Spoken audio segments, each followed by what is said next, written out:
interest, switch off mobile phone. Okay, and turn back your tablet. Yeah. Or gone to quiet.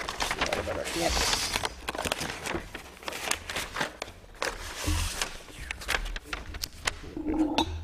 Okay, right, apologies, members? None? Okay. None sends apologies.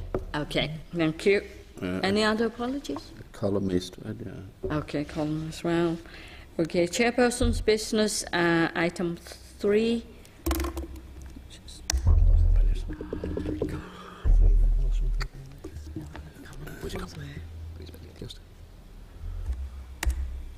The chairperson's business, just refer members to correspondence asking the committee to sponsor an event for Belfast Food Network addressing food poverty through reducing waste, and that's at page 29. But we then, since then, we received a letter from them to say that they have decided to postpone the event to a later date. So members will hear from them, I'm sure, shortly. So I think they want it later on in the year. I certainly recall it was only a few months ago that they had that in the Long Gallery anyway. So members, you content to note that? Yes. Okay.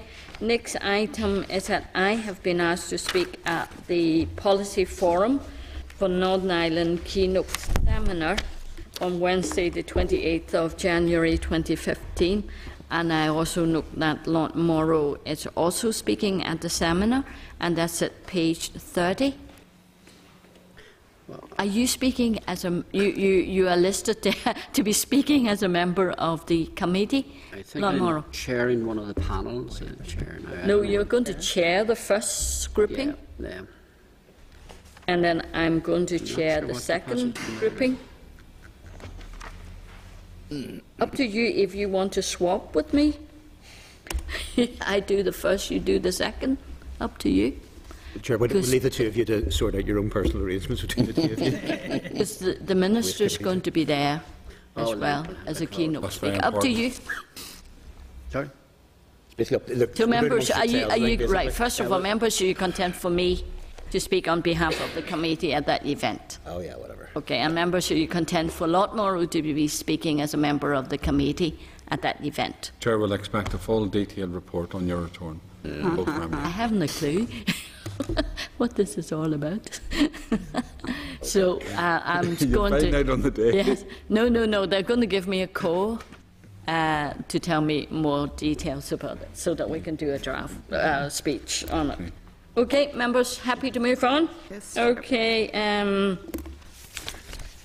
let's see, where are we?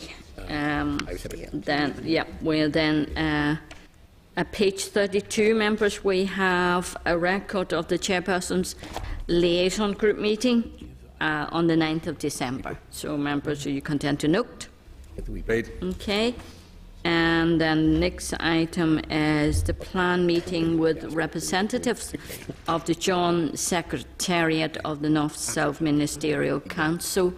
Last Friday, remember, I asked members about it through an email, and that was organised through my own office.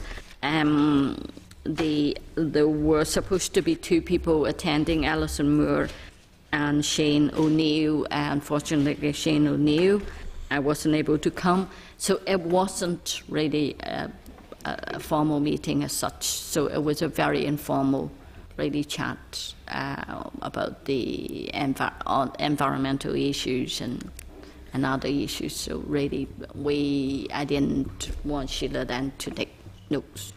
It was just very informal sharing of a bit of information. Okay, members, content with that? Okay. Hello. Which school are you? Okay, you're very welcome. Thank you. Then, members. Chair, just to the chair. I know I wouldn't have minded him not meeting, but Chair, would you give consideration to maybe if there's anybody, any outside bodies that would like to make representation or meetings with yourself? Could you try and get them maybe Monday or Tuesday or maybe even a Thursday. So Yeah, Friday's constituency day for most of us. Yes. To be honest, the email sent to my office was very confusing. It was through my staff. And I think it Wasn't clear which capacity. wasn't really clear. And No, then but I I'm picked just- up then at the end of that paragraph, and she was going to see me as the chair of the Environment Committee. I said, oh no, I need to get approval from yourself. So we picked that up only when I that's looked grand, Chair, at that week's. but in future, if there's any in terms of, Yes, but some of us would like to attend some of the meetings, but surely, I Friday's understand certainly that. out No, for most. but to be honest, This was not as chair, really. We've established it really wasn't yes, as... well, it's, no, as established it wasn't, and she's also from. She wears another hat, which is the Foreign Affairs. So she was quite keen to hear about my views on the racial equality strategy. So, to be honest, the message wasn't quite correct. So, absolutely, you know, every time when I know they are meeting me specifically about about the Environment Oh, no, that's Committee, fine. I always inform members. That's fine, Chair. Yeah. Okay, so next item is our minutes, and that's at page 34. Members, you agree the content of the minutes? Yes? Great. Okay, thank you. Matters arising at page 40. Just first of all want to ask members to note items 5.4, 5.7 and 5.8 on pages 50, 55 and 57. And bring to your attention item 5.2 on page 44. That's a letter from the Finance Minister disputing some of the points made in the Department's assessment of the 2015-2016 draft budget. If I give members a couple of minutes to read it.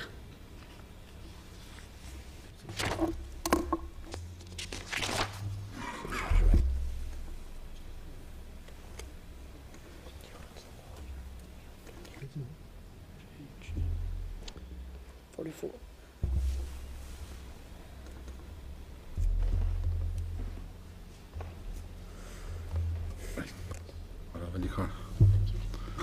Sorry, mate. Sorry, mate. Just didn't see this.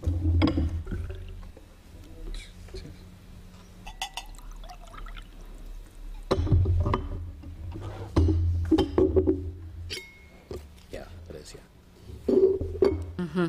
Members, you continue. We send the letter to the department. What is saying is it's up to the minister to decide, you know, how to Yes. cut the budgets. And Sure. there is one specific sum, 4.7 million.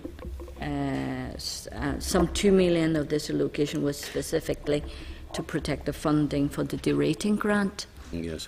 Chair, could I just make a couple of points? First of all, I find it unusual that the Chair, or that the Minister of Finance would write directly to the Chair of this committee in relation to this matter. And I don't see that there's any correspondence included with the Minister for the Environment, or indeed that the Minister of the Environment has had sight of this particular letter. No. I find that difficult to understand, given the fact that there's a direct criticism of the way in which he presented the matter under consideration here in the letter. I find that very unusual and regrettable. Okay. But I think we should hear from the Department and from the Minister in particular in relation to this matter. My recollection is that the 2 million that's referred to, which the Minister for Finance alleges was to cover the derating grant, but that was not specifically identified in the Assembly, and I think it would be helpful to see what the Hansard report of that actually was, because I don't believe that the Minister for Finance used the terminology that is referred to clearly identify this money as being for the D-rating grant. And in any event, there's the other matter in terms of assisting councils that are in difficulty in relation to their rates, given the fact that there's a level of disparity in relation to councils that are merging. So there's a problem there, which hasn't been adverted to in this particular letter, and that would need to be clarified as well. But I found the letter to be regrettable, and I think that the use of terminology here is difficult to understand, given the fact that the Minister for the Environment made quite clear that he was not in a position to do what the Minister for Finance is actually suggesting in this letter. So, the only thing I would just say in relation to that as well, though, is I think, given that the genesis of this, in terms of we're talking about regrettable letters, came from the fact that the Minister, in the middle, from the initial position to what might describe as the final draft budget during that week, wrote out to councils saying, here's what the position is, which was both inaccurate and also because it predated the Executive's agreement on a draft budget, which didn't, at the time of writing, factor in the 2 million because it wasn't there in that regard. The fact that the Minister acted in a premature fashion, that is what provoked this up in the first place. Let's not forget that if we're talking about regrettable letters. Okay. I think, Chair, it has to be said that the letter is useful in that I think it clearly sets out the position, and it will maybe stop the alarmists. And I think it will have that effect if it has no other effect. But I mean, I think the contents of the letter, whether procedures are right or not, but the content of the letter is very, very useful.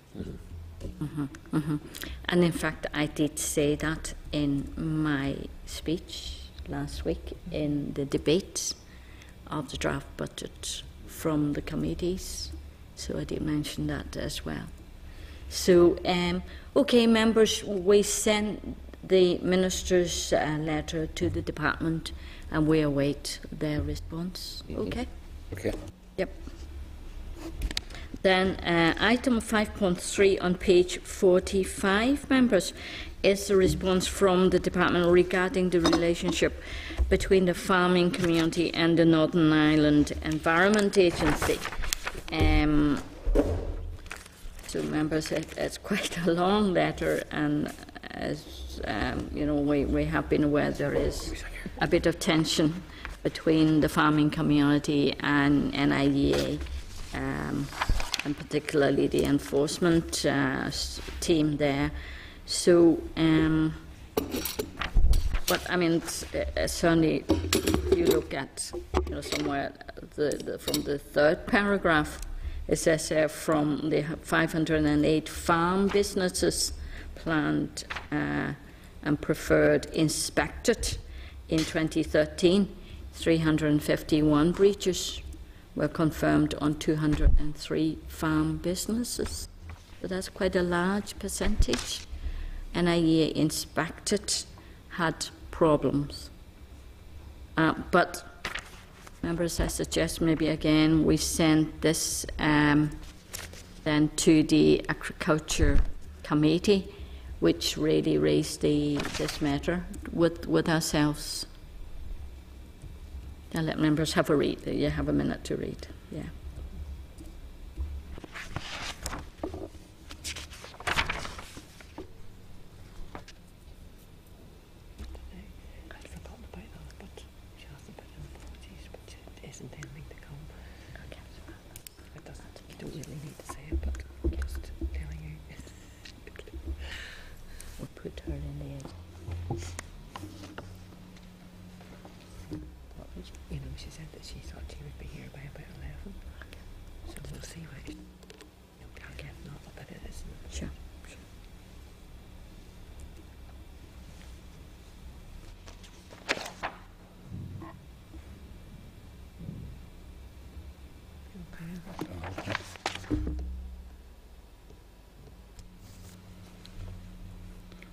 Chair, may I seek clarification on a further point, which will certainly have a follow-on from this here in relation to the NEA and working with rural people. My understanding that a letter was sent to at least one council in relation to the dumping of toxic waste, saying that the landowner would be responsible for the removal of it. It's also my understanding that it's NEA or the department's responsibility for dealing with toxic waste. I thought we brought forward a piece of legislation maybe 18 months ago. So I'd like to seek clarification with this, not because there's no way that an individual landowner would be able to afford.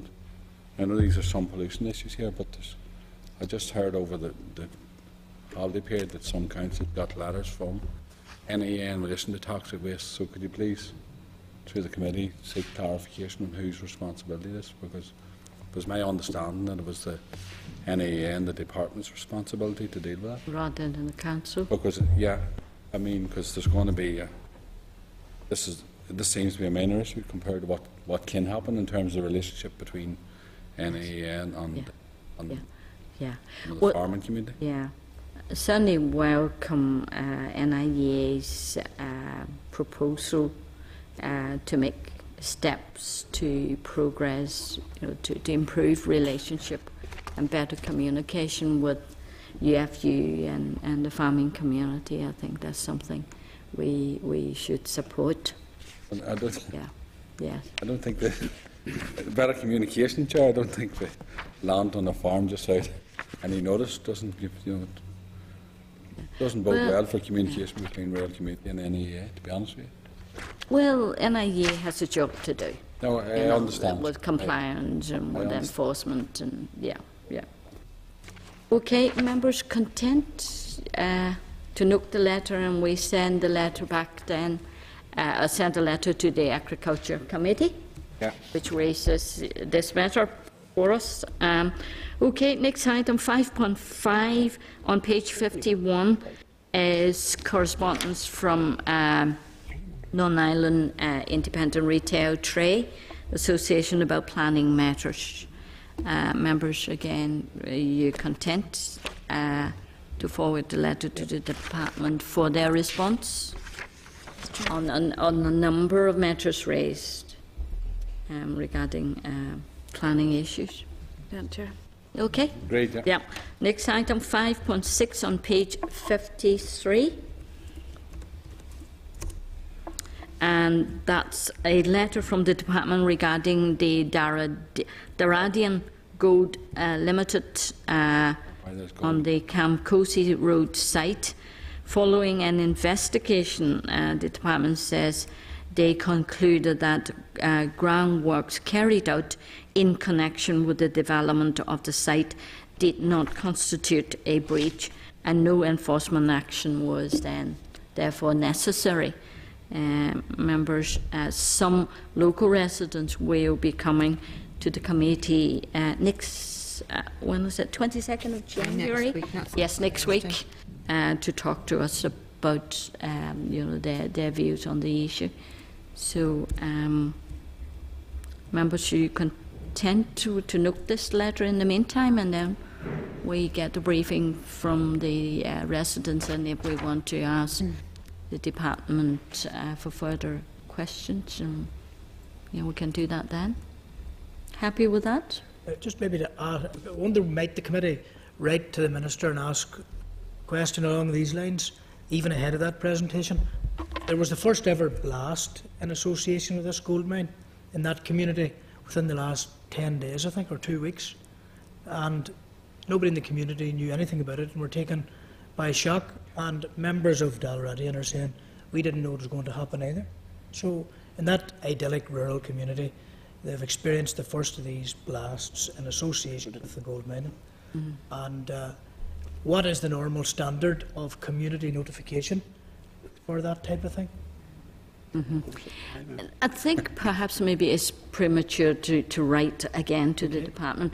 We'll wait it's an issue for the we'll listen to the residents, and then we can draft a letter then to the department. Members agree with that? Okay. Then next item is 5.9 on page 59, members. It's a response from the department about funding arrangements for community places. Again, I think they are saying it's not just community places, but other organisations, or all the grants may all have to be looked at, given the budget cut that's coming our way. Cahill, yeah. Yes, Chair. No, I would like to support this, and I know that each department is under pressure in terms of budgets, but I have to recognise, Chair, in the changeover programme, transfer and planning laws down to local authority, you have to recognise the work that community places are doing, and I think it's a very important period. And I'm not saying that funding for the next number of years, but certainly over the next 12 or 18 months when we're transferring powers, I think the likes of the work that community places do and advising groups out there Absolutely. is important, and I would certainly like to support funding for this type of. I agree with you, Cahill. I think this is really the time that a voluntary organisation like that giving advice communities on planning issues, it's very, very important with the transition from planning offices to local government. And also it is a contractual issue. They have received a contract to say the project will be funded for 3 years, and there were press releases from the ministers to say that this advice service will be ongoing for 3 years. And they have only been funded now for 1.5 years. I would support it on the basis that until the local authorities are bedded down on their over the planning issues themselves, I mean, I think there's a period there where this could help, especially the local communities. Yeah, well, he's saying, and once the final budget is settled, the minister will review the position, taking account of the total resources available to him. So, members, we just note this in the meantime. Okay. No, we want to send it back to community places. And oh yes, we sent his letter. And thank you. Back to community places then. Okay. Okay. Yeah. And then item 5.10. That's page 3 of tabled papers, members. That's it's a letter from Renewable Energy System, RES, expressing concerns over the draft SPPS. Members, any comment on it? I'll give everyone a bit of time to look at it.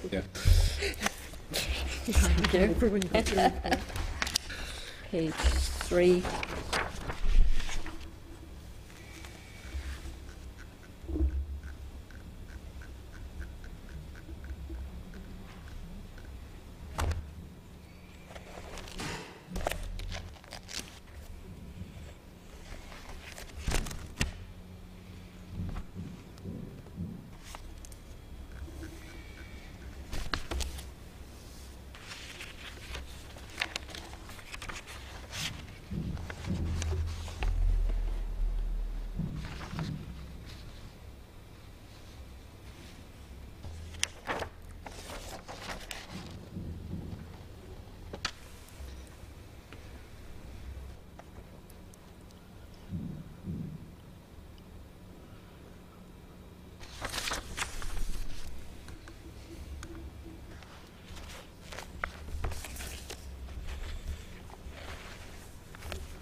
Okay, certainly, a couple of main issues that highlight there.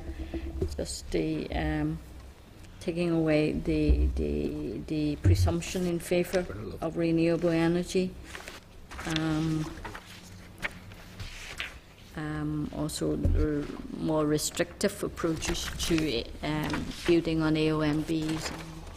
Members, I think if we forward this to the department again to reflect, to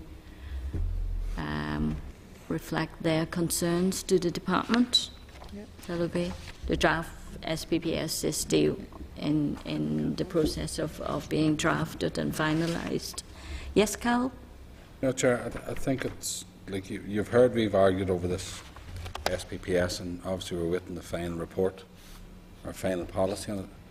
Just in relation to this matter, I mean, I remember a couple of years ago there was an argument over economics being given a significant weight, and there was a big debate over that. I think if we're going to introduce new policy, we should look maybe at a balanced approach about weighting right across between environmental and economics. Yeah. Because the way this is steering here is the environmental side of things, my reading of it. So yeah. It should be a balanced approach. Whatever. Absolutely, I agree with you. Yeah. We need to look at that. Yeah. Members, happy enough we send this to the department? Yeah. Yeah, and see what their response is. Yep. Okay, next item is... Oh, that's all the matters. That's all the correspondence, is that right? Yeah. So, members, we are on to the next item, the Road Traffic Amendment Bill. Today, the committee will complete our informal consideration of the bill. Maybe the young people here may be interested to hear about that. That's about young drivers learning to drive from the age of 16 and a half.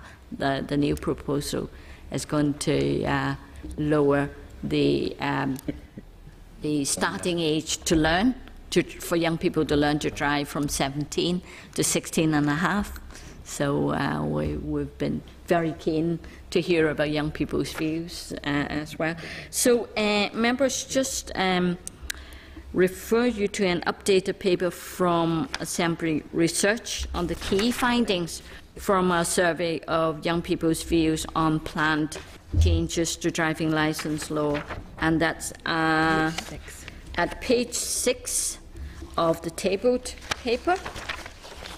Why couldn't we have this earlier, Sheila, rather than tabled paper? Barbara. Barbara. We've been working very, very hard to make sure we fairly reflect all the views of young people. Okay. It would have been helpful if we got the staff's entitled a break as well. Really. Yeah. Staff's entitled a Christmas break as well. Yeah. Okay, because there's quite a lot of it. How many pages? 113. 113 pages. We have already had a summary of most of the responses which we got at our last meeting. That's true. That's true. We had a quick interim report on that. Okay, if I can ask Barbara Love from our research department to brief the committee on the paper, and I also want to refer to a briefing paper from the department on graduated driver licence at page 140, and the correspondence from the Association of British Insurers at page 150. They're both quite, I think, interesting. Certainly refresh our minds about the pros and cons about the new proposals. So, Barbara, go ahead. Okay. Thank you very much, Chair and members. And I'm going to present the findings of the research conducted by the Research and Information Service on planned changes to driving licensing laws in Northern Ireland that affect young people, as contained in the Road Traffic Bill. The paper you received before Christmas was a summary of all responses, so it was young people, youth organisations and people who didn't say their age or didn't say that they were representing an organisation. So this research really focuses primarily on breaking down that information in more detail and to do justice to all the feedback that we've got, because it is very good feedback. Okay, the research was conducted in November, and it consisted of an online survey and focus groups with 2 schools. The survey went out to schools and youth organisations in Northern Ireland. and it was aimed primarily at 13 to 24-year-olds, but it wasn't limited to these age groups. So basically anybody that got a copy or a link to the survey were accepted when they filled it in. And we got a total response of 582 responses. That's very good, isn't it? It's That's a good excellent. response, yes. Yeah. Yes. Yeah. I'll break down the results into 3 groups. So the changes that respondents were in favour of, the changes where there was uncertainty, and then the changes that respondents were opposed to. Basically, most of the proposals, people were in favour of most of the proposals that were laid out. Particularly where these were seen as allowing people to gain more driving experience, for example, driving on different road conditions, driving on motorways, and where they were seen as a way of improving road safety. There was a number of proposals where there was a level of uncertainty, and these were in relation to end plates, where the vote was quite split, and in relation to the logbook, where the vote was quite split. And I'll talk about those in detail in a minute, but really it's about getting more detail on what those might mean in practice. And you'll perhaps be unsurprised to know that the 2 proposals where there was the most opposition was the proposal that young people would have to wait a year after getting their provisional licence before they could sit their first practical test, and the proposal around in the first 6 months, new drivers aged 24 and under would not be allowed to carry groups of passengers aged 14 to 20 unless there is a supervising driver in the front passenger seat, and that does not apply to family members. The reasons those were opposed to primarily was because these year and 2 years, the time limits, or 6 months, were seen as arbitrary time limits. And again, I'll go into that in more detail. The proposal around lowering the age limit young people can get a provisional driving licence to 16.5 was seen as good because it gives young people an opportunity to learn at a younger age, and it gives them more responsibility and freedom. Youth organisations also argued that this would make it easier for young people to participate in education, youth groups and social events. The reasons why participants thought it was a bad idea that young people would have to wait at least a year, as already mentioned, was they felt that this was too long. There were also concerns about the cost implications of this proposal. For example, would it mean that young people would have to take extra lessons over the year? Although some argued that, because it's a year, people might wait until 6 months down the line and then start taking formal lessons. So really, what benefit would this year have? It was also argued, for example, young people that are based in farming communities might already have driving experience, and to make them wait a year adds nothing for those groups. On the other hand, people that were in favour of this proposal felt that it gave young people the opportunity to build up more experience, and it might lead to increased road safety. So it's balancing the arguments for and against, but certainly the majority were against. Youth organisations felt that it might lead to difficulties for some young people in accessing training, education and employment. It was highlighted that at this age, a lot of young people will maybe be leaving education and requiring they can start jobs, so maybe they'd be needing their car to get to work and needing the independence to get to training and so on. In terms of driving on motorways, lessons on motorways, the majority of respondents thought this was a good idea because it allowed learners to build up experience with the assistance of a driving instructor in a dual-controlled car, rather than having to wait until after they passed their test and being let out on what can be very frightening out in the motorway all by themselves.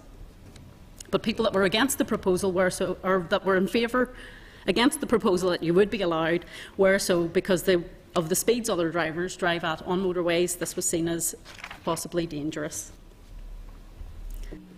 The majority of respondents thought it was a good idea that young learners would be allowed to drive up to the speed limits. It was felt that this would allow them to build up their knowledge and experience of driving at the speed they're going to be expected to drive when they pass their test. But people who were against it were afraid that this might lead to more accidents and it might encourage speeding because you're allowed to drive at that speed from the start. Respondents thought it was a good idea that the driving test would include experience on a wider range of roads. to allow drivers to build up experience, but there were concerns about what the cost implications of this might mean in terms of having to build up that experience and demonstrate it. The Learning to Drive logbook, as I said already, that this was one where views were divided. Interestingly, a slightly higher proportion of young people were in favour of this than were against it. It was seen as a good way of acting as a record of their driving experience, and it was also seen as allowing them to see how they're improving. So around half of young people were in favour of this, and again there was a proportion that didn't know, but the biggest proportion were in favour of it. But concerns were raised about what exactly it might involve, particularly as young people are already busy with their schoolwork, and they already have lots of work to do in school and out of school, and this was seen as an extra job. Some people felt that, particularly for people with learning difficulties, that might be an issue, and also were concerned that they'd have to pay a learning instructor to fill in books instead of getting practical experience. So those were the main concerns there. Views on the end plate proposal were split. Some young people said that it's a better word to use, a letter to use than an or because it's easier to understand. You know, N probably means new. But some people thought it was a bad idea because the restriction is for too long a period of time, so for 2 years. Although, interestingly, the proposal around not having to drive at the speed limit, I wonder what difference it would make if that change was implemented. Would you find a higher number of people in favour of it? Because having a plate was seen as a good way of warning other road users that you're inexperienced. So that's one where it was split, but maybe in light of other proposals you might have got a different result. The majority of respondents think it's a bad idea, as I said already, that they wouldn't be allowed to carry their groups of friends, and a lot of the qualitative feedback was about wanting to be able to carry their friends to go to social events, not wanting to have their dad along with them if they want to go anywhere, and so on. It was seen really as limiting their independence. You have teenagers. And certainly some of the feedback highlighted that this could be a particular issue for people living in rural areas where there's less or no public transport. And also it was seen as being unfair, and it might impact on the environment, so having everybody having to drive around separately might have an impact on the environment as well. And for a period of 2 years that young people would have a lower drink-drive limit than experienced drivers. Most respondents thought that this was a good idea, but interestingly the feedback from people who were against it were so because they thought there should be lower or no drink-drive limits, a zero drink-drive limit for everyone. So it's not that they didn't think that the drink-drive limit should be lowered for young people, so they thought it should be lowered or zero for everybody.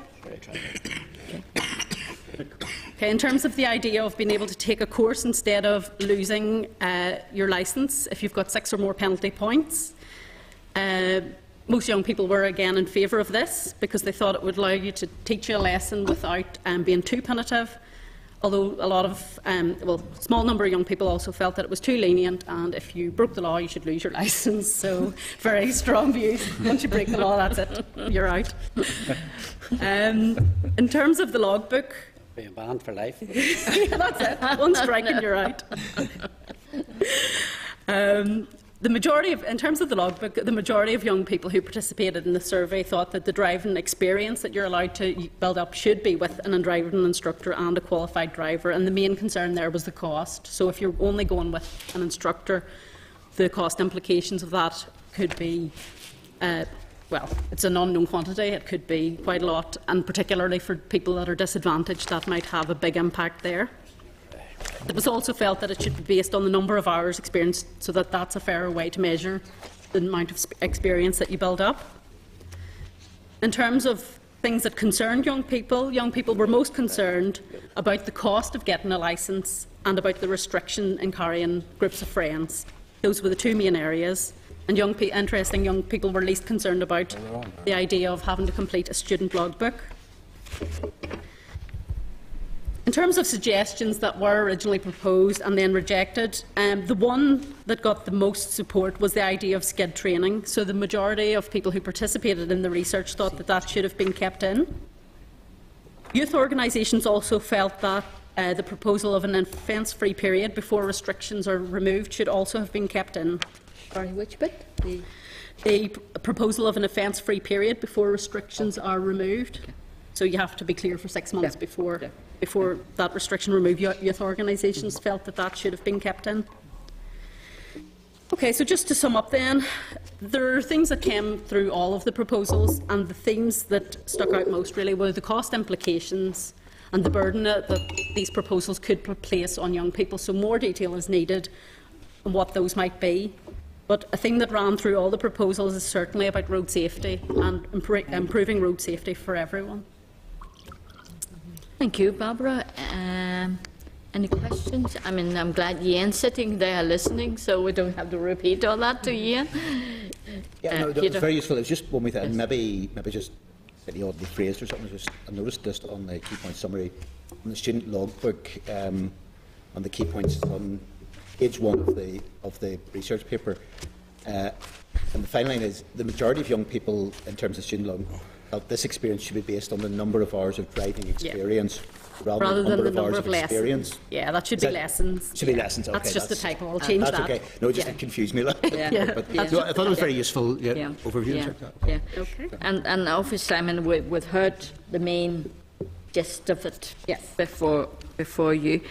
And it's very useful, actually, to hear what young people are saying. The bit about the course, I mean, certainly from previous communication with Ian and the department, they're saying it shouldn't be extra course. I just don't know why they have that kind of perception that's going to cost them more. Because, I mean, the still majority of young people would go for 10, 8 lessons anyway, and then there will be mums and dads, uncles and aunts taking them out for practice. So, I mean, there's no change on that. Really, it is the detail. When you get down into the detail of exactly what is being expected, I suppose that would clarify then what the extra burden will be. So it's just because at the minute we don't have that detail that perhaps people are nervous about it because they're afraid this could be a massive burden on them. Yeah. Also, I certainly find that, you know, the restrictions for young people for the first 6 months, it's just too complicated.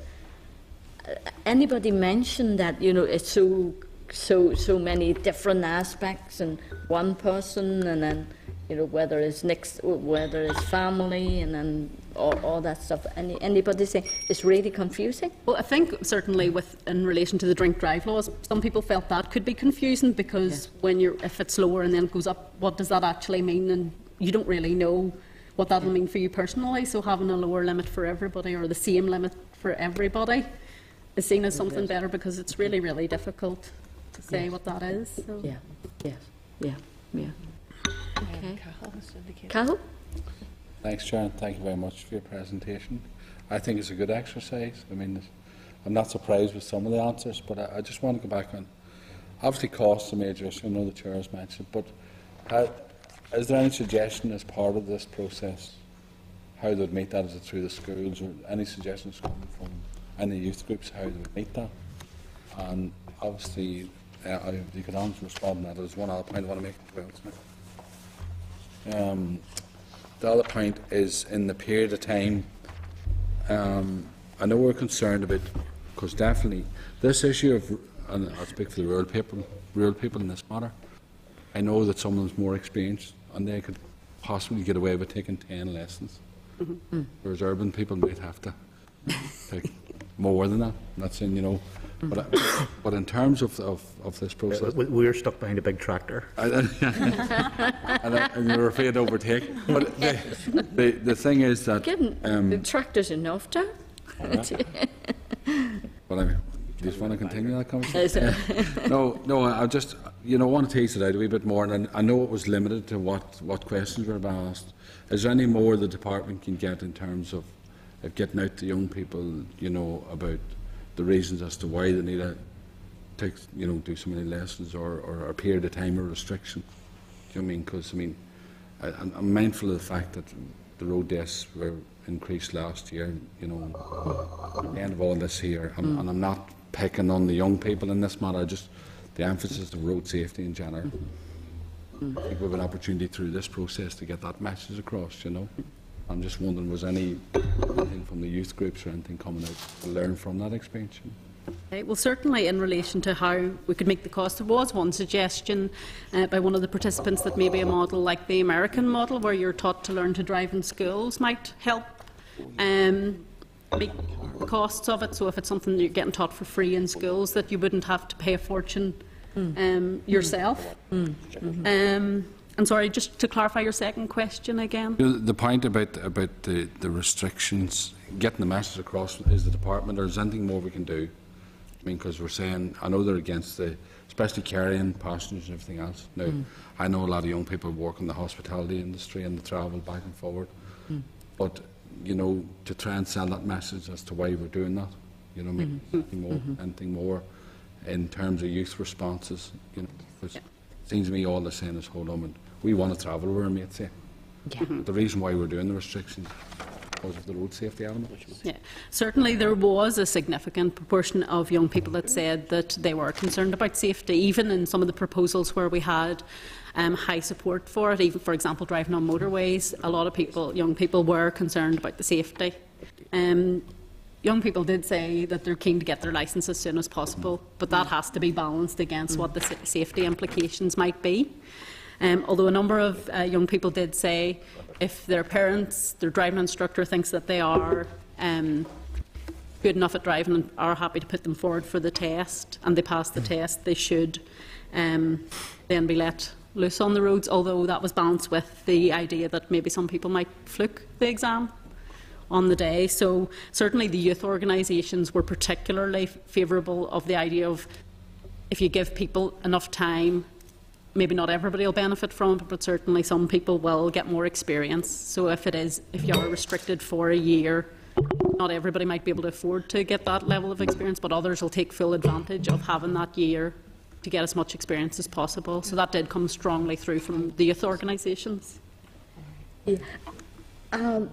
The young people aware that the restriction for carrying passengers is only restricted to 6 months. Are they aware of that?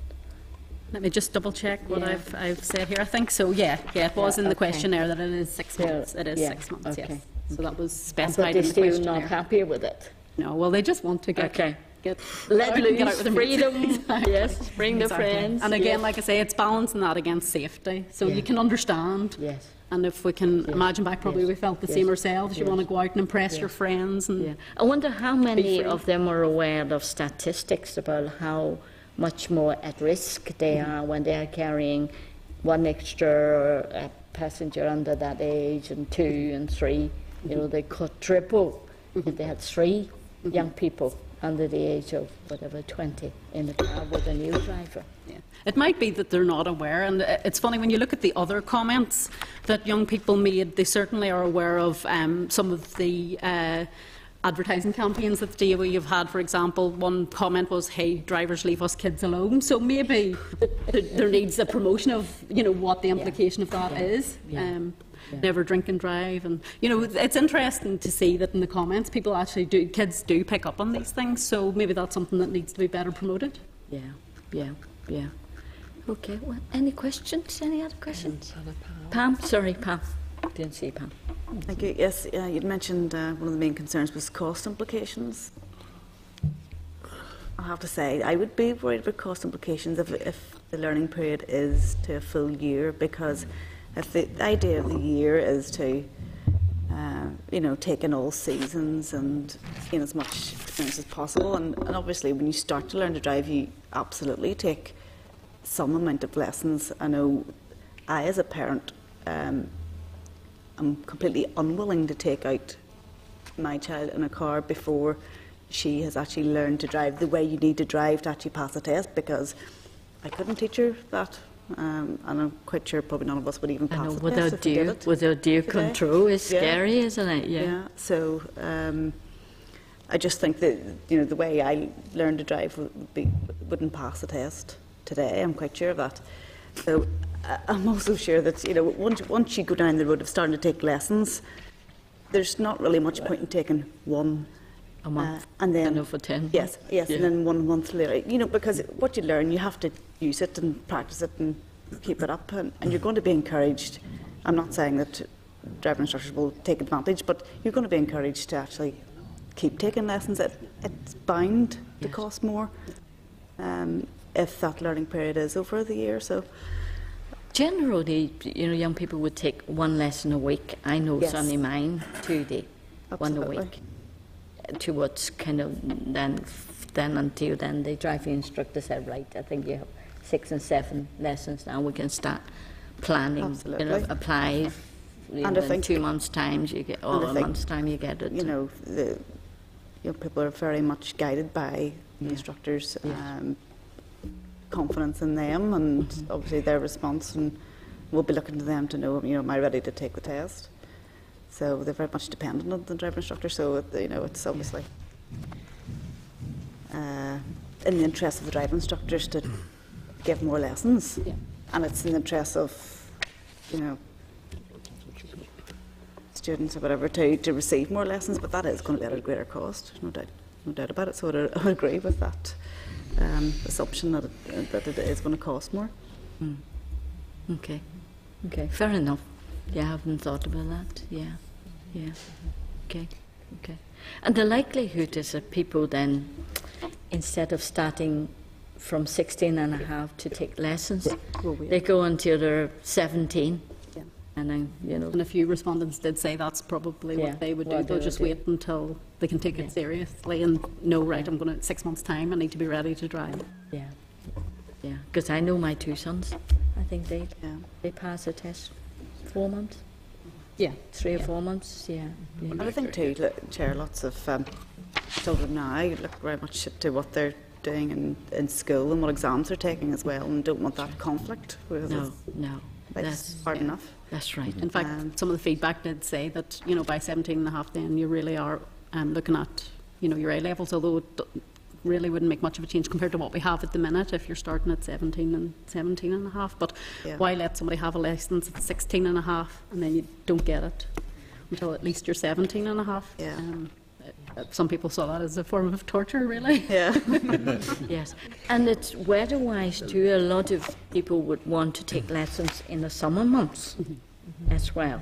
Yes, You don't free. want to go out learning when it's all dark and Carol, you want to come That's back? it. in? Just a follow-on point, Chair, because Barbara there kept mentioning the issue of driving on motorways, and that's grand. But I mean, driving in a straight line at 70 miles an hour, the thought just don't run into the person in front of you. I mean, that's grand. You need to do that. Look behind But the reality is, I mean, certainly because 90% of the roads are rural and there's 60 mile an hour speed limits.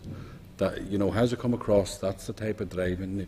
Because Pam mentioned they're driving in all types of weather. So Yes. I can see why they'd want to learn the skid test because they'll be able to handle it. But has that message come across in terms of all this process? It that has, certainly. That's what it's about. I mean, driving out mostly in the rural roads. Yes, that's and it. the speed limits. Some people did say about getting used to driving on different roads and getting used to, making yourself aware of when speed limits change. One respondent suggested maybe it should be dual carriageways because you're getting that balance of speed and having to change, lanes and turn off and do all these things. So that could be an alternative to motorway driving, that dual carriageways gives you both the speed and all the different functions that you might have to do when you're driving. Some respondents were also concerned that if they live quite far away from motorway, how much is it going to cost them to take a lesson? If you live miles and miles away from the nearest motorway, how much are you going to get charged to drive to the motorway to get the experience? True. Yeah. We'll have to ask the officials. And then your 1 hour's up too. Usually you get 1 hour. Yeah. So you get to the motorway, then you have to go back home. You have to go back. Get as far as the roundabout to go on. Ask some questions here. I think that's some questions for the officials there. Yeah. So it really is, it's about the practical implications of these proposals, like what will it mean in practice? Yeah. And how will you be able to Sure. do it in practice? Okay. Well, any other question for Barbara? No. Okay. Well, thank you very much, Barbara, to do this on our behalf. I hope you enjoyed that too. Yes, it was a pleasure, and thanks to, I see the young people have gone, but thanks to all the young people that participated in the survey. It was really good to get their views. Yeah, very much so. Okay, thank you. Members, we have lunch, I think, arrived. Is that right? Out there. Thank you very much. 2 minutes. Sandwiches Okay. will be there in 2 minutes. So if we take a quick 5-minute comfort break, and then we're going to bring our lunch in here, and then we'll walk through lunch. Eating and talking. Okay. Yeah. Yes. Would that be okay? Yep. 5 minutes. Lunch will be out there in 2 minutes. Is that right, Alison? They're coming? Okay. Okay. Then.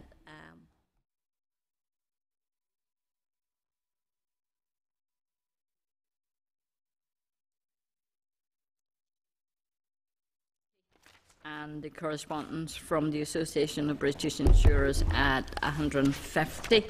Thank you, Ian. That's a very useful paper, just to refresh our memories on all the different issues, the pros and cons. I'm a little bit disappointed by the letter from the insurers, kind of saying, well, we may not be, seeing premium going down unless there's full implementation of all the the graduated driver's licensing scheme, the full package. Kind of, I think that's what I kind of recall reading from them. So anyway, so Ian, you're very welcome, Donald and Nicola. Okay. So. Also to remind everyone that this session is being recorded by Hansard, and so if Ian can maybe talk us through then. Also there's paper from the clerk at page 119. Of the table papers. That's again very useful.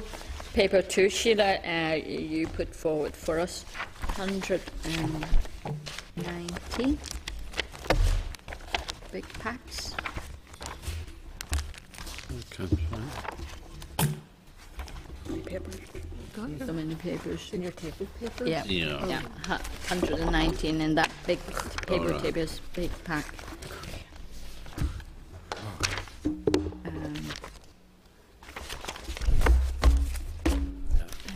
I think I have it with me anyway. You gave that to me yesterday, didn't you?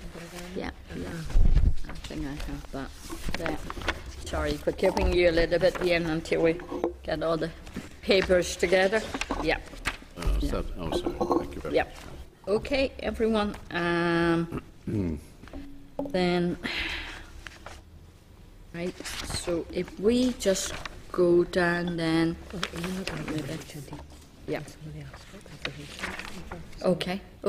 Yeah, Ian, do you want to give us a bit of response from the research paper, from our survey? Sure. Thank you, Chair, and thanks for the opportunity to come back and continue the informal clause-by-clause scrutiny today, because the last time we were up, there were obviously still some members were still reflecting individually and collectively on some of the, particularly the graduated driver licensing issues, and I'm hoping this afternoon we can air some of that. We're going to brief the Minister on Monday on this discussion, and that will allow him to form his view on potential amendments should any be needed, and so on.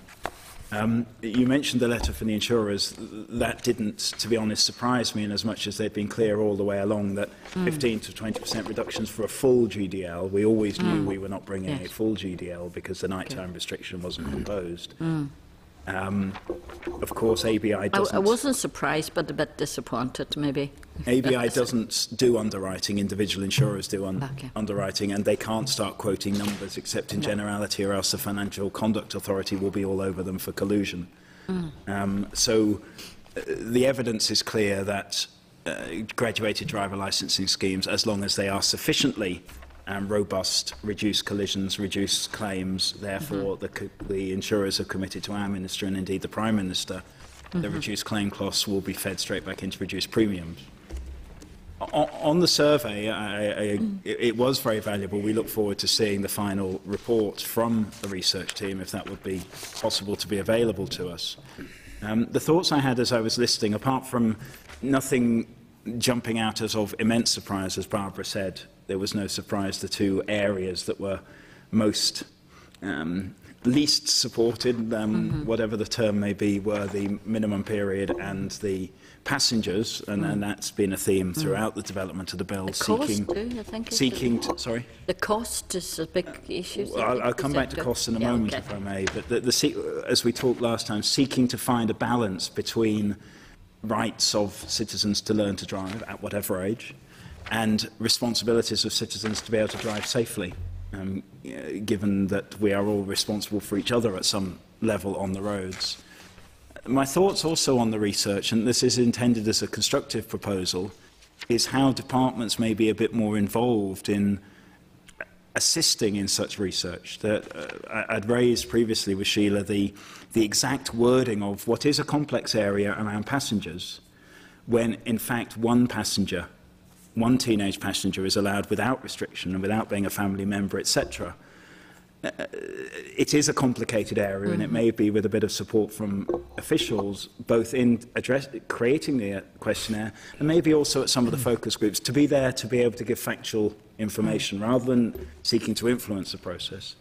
The other was on the plates to be displayed by drivers when they pass their test. The bill is silent on that, except to say there will be affirmative resolution debate on regulations around the plates. Some members may be aware that there was quite a bit of debate in the executive paper process about what letter that plate should be. The bill is silent on what plate, and the department is silent on what plate, but the question had gone forward, what do you think about an end plate, which is explicitly not agreed.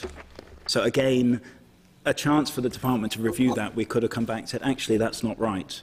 And I think that may just have helped the process. Sheila and I were talking just there in the lunch break. It may not have been pivotal to it, but I think it's probably incumbent on all of us to try and be as factually accurate as possible in these things. So as a constructive suggestion, how departments may play in with the research service through these very valuable exercises, I think would be worth exploring a little more. Sure. Well, on the issue of cost, one option we had considered in the policy development of the bill was a minimum number of lessons, and we decided not to proceed with that because of concerns about the cost. So instead we went for a minimum period, and I'm sure we'll have some more debate now about what that minimum period should be and should there be exemptions and so on.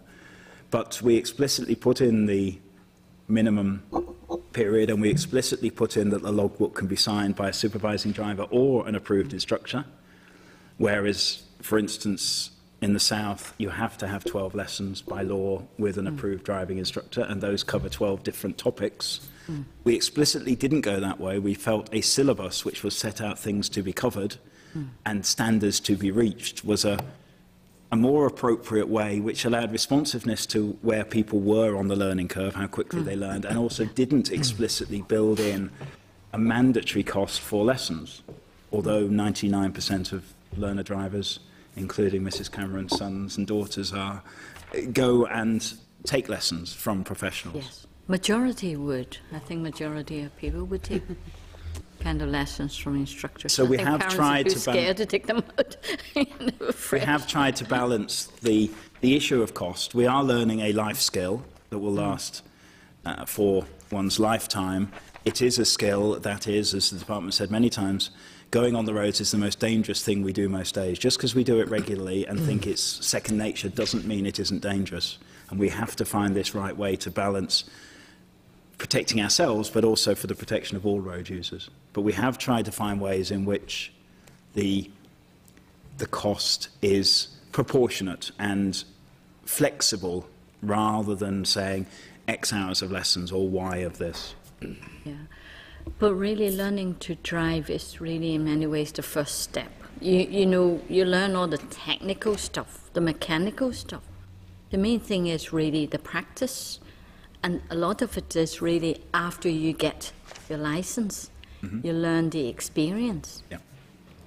It is really not on the first part to get you to get the driving license. It is, yes, it is the basis for you then to go on and gain more experience. But by broadening that period, yeah. I was reading something on one of the news feeds last week about the numbers of people going to insurers and saying, well, if I do extra courses, what will that do for insurance? Right. Suggests there are a number of people who pass their test and then still don't feel sufficiently motivated to go and look for additional interventions. Now, very often, of course, we know ourselves in all fields of life, those that look for additional interventions may not be the ones most in need of it, of course. Yes. But the fact that people are doing that, the insurers, looking to the insurers, say, well, can I save some cost here as well as spending the cost? And many insurers are looking at those sort of interventions, or telematics and so on. This is a continuum, and a test is a point on that continuum. And the balance is how much are you seeking to ensure is done before, in what is actually, all the statistics show, a very safe environment of being a learner driver with a supervising driver beside you, to that point at which you pass your test, and is it immediately all shackles off at that point, or is it again a continuum? Yeah. And the bill proposes a short period of restrictions around passengers, but nothing around night time, and then you come out at the other end of that into your full driving career, if you like. And then at the other end of one's driving career, there is the fitness to drive piece that the department's also looking at in a non-legislative way at the moment. Okay. Members, if we just go through really maybe more the parts, the clauses that we had previously had kind of discussions about and issues about. Okay, members. So is clause 2 from the pack prepared by Sheila? Very helpful, Sheila. That's very good. Clause 2 there, members. So let me see. This replaces the existing prescribed drink-drive limit with 2 new limits applicable to different categories of driver licence holder. Members, have you any issues on that? That's what page? Is it table papers or? Table to paper. 120. 119. Table paper. 119. Yeah. Okay. That's on page, the first page there. I mean, the two different limits is the 50 milligram over 100 100 was that millimeters, yeah. Then for the ordinary driver, for the typical driver, and then the 20 milligrams over 100 milliliter then for the young driver. Yeah. Young driver, learner driver, and learner driver. Yeah, and yeah. Okay, that's for all ages, is that right? For new driver of all ages. Yes. Isn't it? Yeah, yeah. Even if you're 45, that's right. You still have to. The range of professional drivers. Yeah, yeah. Sorry. Just clarify. I mean, the range of professional drivers. That's and is it? What professional driver includes? There's a power to vary that, but what we see that as being, for example, HGV driver, taxi drivers, but there's a power in the legislation to vary that through regulation. And it is when they are driving in that capacity. So if I'm a lorry driver and I'm driving my private vehicle, the 50 applies. If I'm driving my lorry, the 20 applies. Yeah. And also we had a query about whether PSNI you can enforce that. But you know, the point I think you responded was that now with the new bill, the clause was that the police now can set up checkpoints, so you know then they can stop people and then under specified circumstances and with due controls. Yes. Yeah. Previously, you have to have kind of reason. Try to stop them, you can see them, they were wobbling about and you can stop them.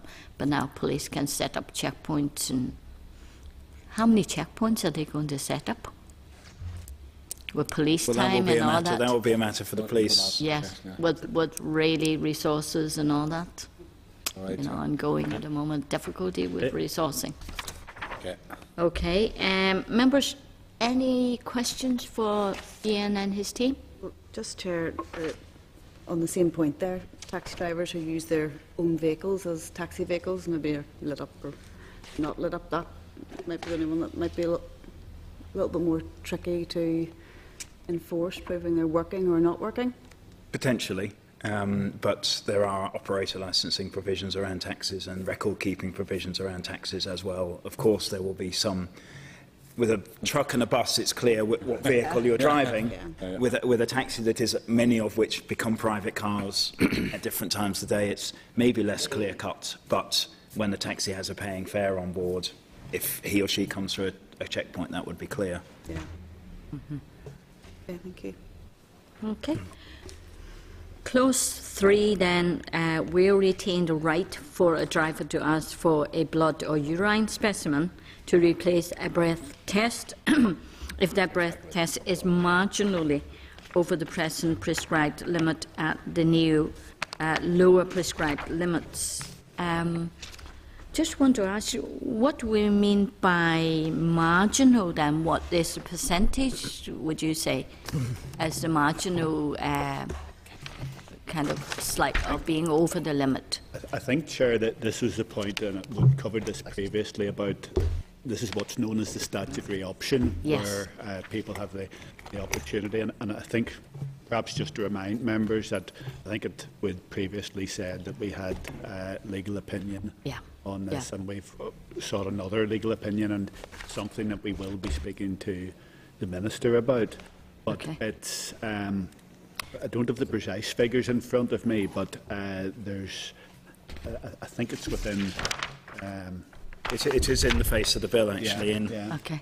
We need to switch from blood to breath, and there are in law 3 separate limits: urine, breath and blood, because they are 3 separate biological things. Okay. But, for instance, for the non-specified person, 22 milligrams in 100 millilitres of breath is the legal limit. The statutory option would apply up to and including 31 milligrams. So from 22 to 31. For the specified driver, where the limit is 9, the statutory option would apply up to 15, 1-5.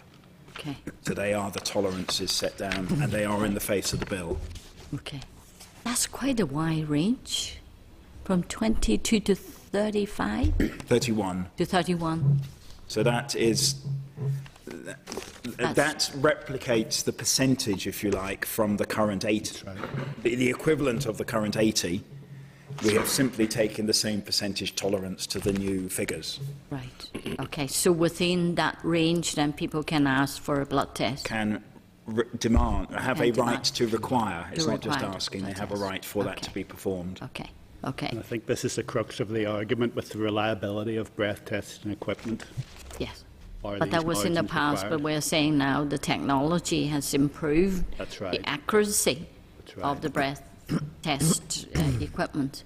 And also the police, queries would be, by the time you take them to the police station, get your doctor or nurse to do the blood test, the alcohol level would have dropped.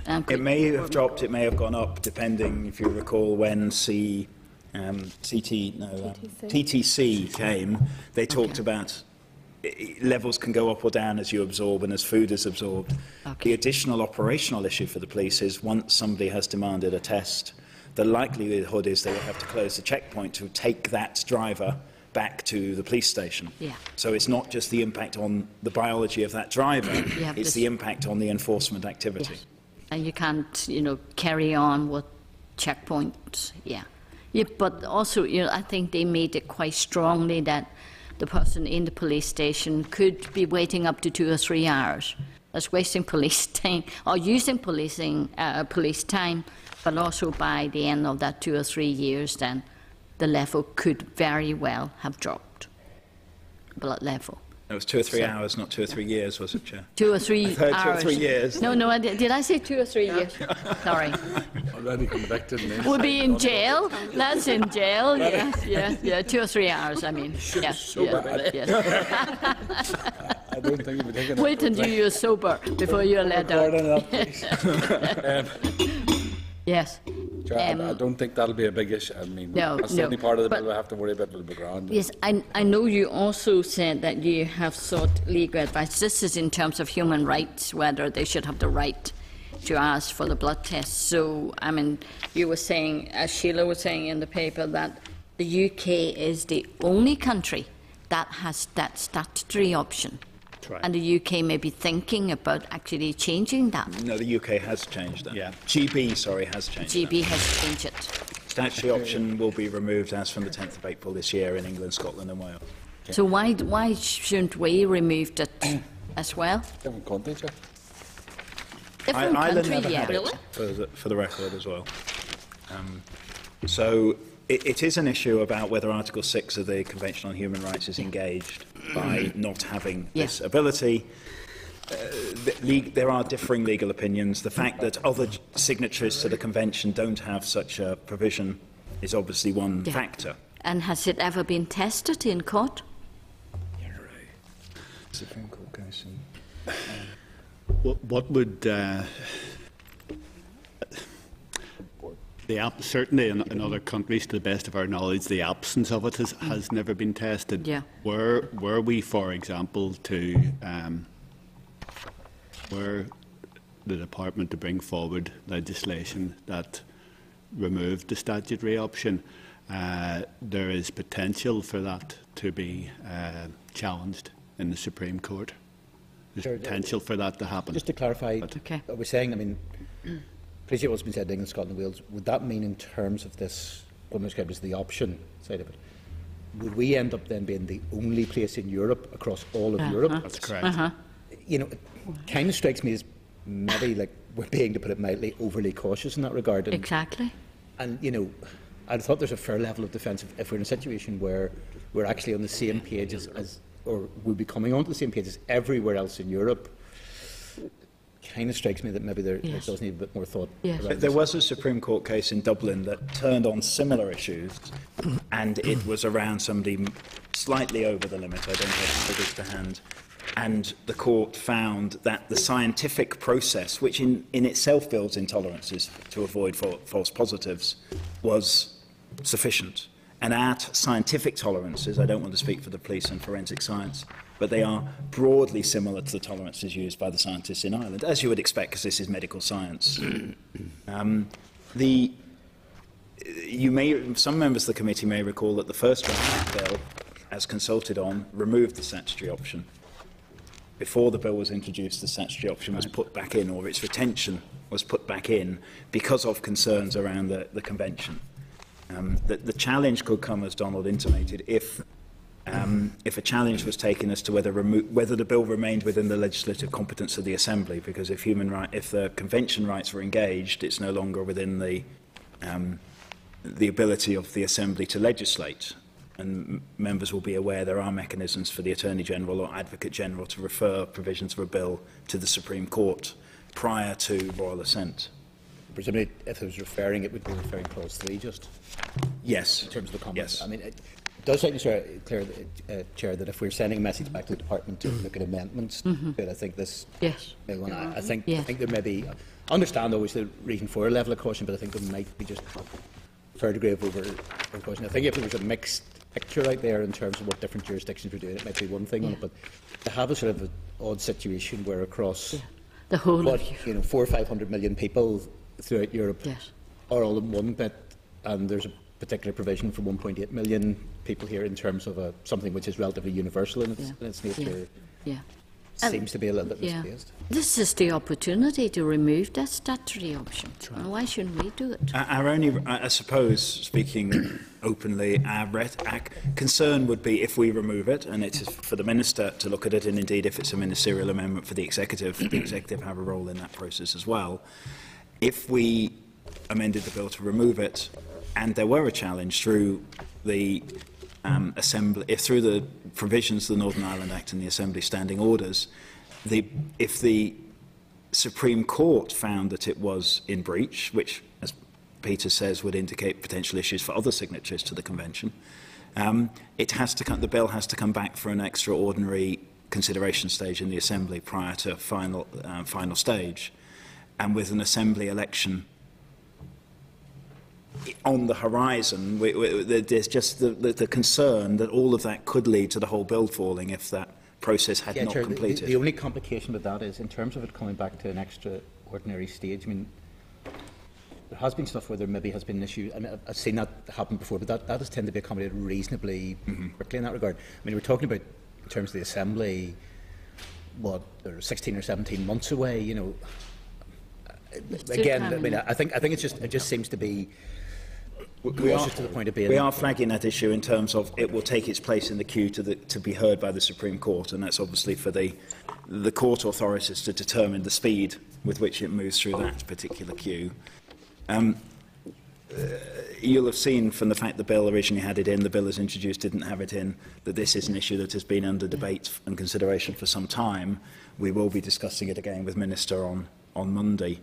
Okay. If we decided to remove it, given the bill was originally drafted, removing the statutory option, the drafting work has been done by and large. Okay. Okay, we'll be quick enough. Yeah. Yes. Would the committee agree that we urge the minister to look at this? Just ask the question. Yeah. Well, I mean, you've sought, legal advice now to say it should be okay to go ahead. Something, as Ian says, yeah, something we will be. And we're totally out of step with the rest of Europe, let alone UK and the Republic of Ireland. I think this is the time to do it. Well, we would miss an opportunity. We can't be ourselves alone in this. You put a wee bit of Irish in it, maybe, if you understand it. Yeah, we'll be seen as being backward, being not progressive enough. Yes, as legislators, we need to be progressive. You wouldn't want to step on the individual rights of a human being, you know what I mean, sure. Well, it is. Even the drunk. We'll take the point back to the Minister, and of course the Minister may decide to make an amendment. That's through an executive process. If the Minister decides not to, of course, it's open to any member to bring such an amendment. Yes, or the committee or members. Yes, or collection of members. Yeah, sure. Okay. Then we are on to the next one, which is Clause 7. Members, that enables the introduction of new administrative fixed penalties, graduated penalty points, and the fine will apply at back levels below the existing limit where there is no existing offence. Okay, that's Clause 7 in your draft paper, which listed all the arguments. Members, I'll let you have a minute to look at it.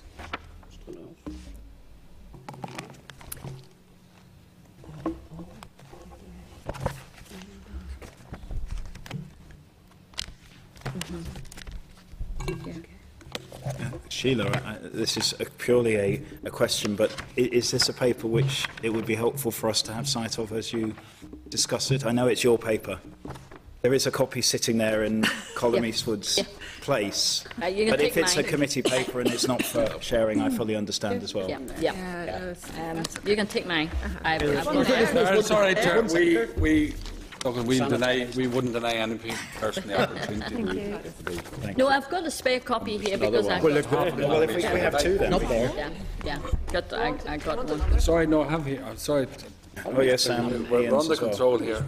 Cahill, you may want your own, though. I've got a couple of plenty copies here, Chair. Sorry. Yeah, plenty. Because yes, we can. Because Sheila already gave me. Oh, right, three. Golly, one each. Yeah.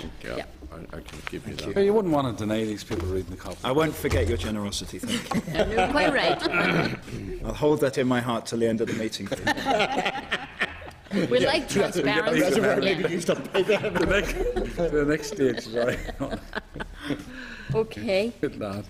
I think, members, the main issue we have on this clause is some concerns that professional drivers who are convicted of drink driving at the lower limit for the second time would be subject to a 3-year driving ban, which may be a disproportionate punishment in terms of loss of employment. I think that's mostly Auburn's point. Yes, that was my point. Yeah. You could change it to an option that the court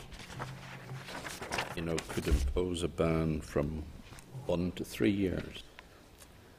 See what I mean? That the court could, in fact, exercise its discretion. Or is that the present position? Mr.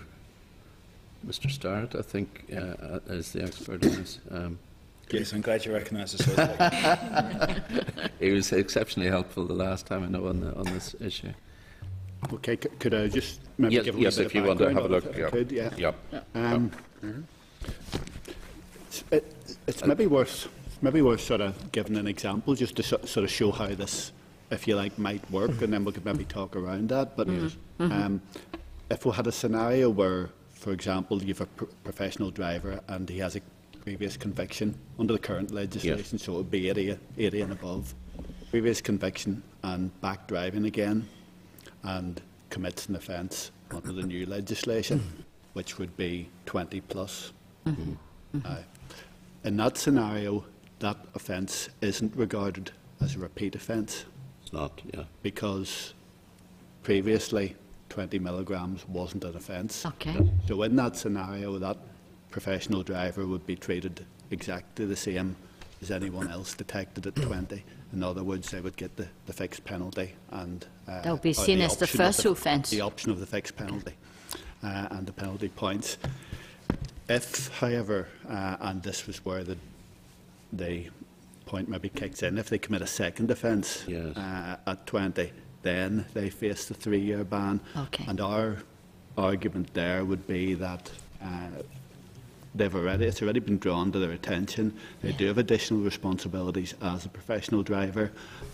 They've had, if you like, the slap on the wrist, and it's a repeat offence. So we would argue that 3 years is justified.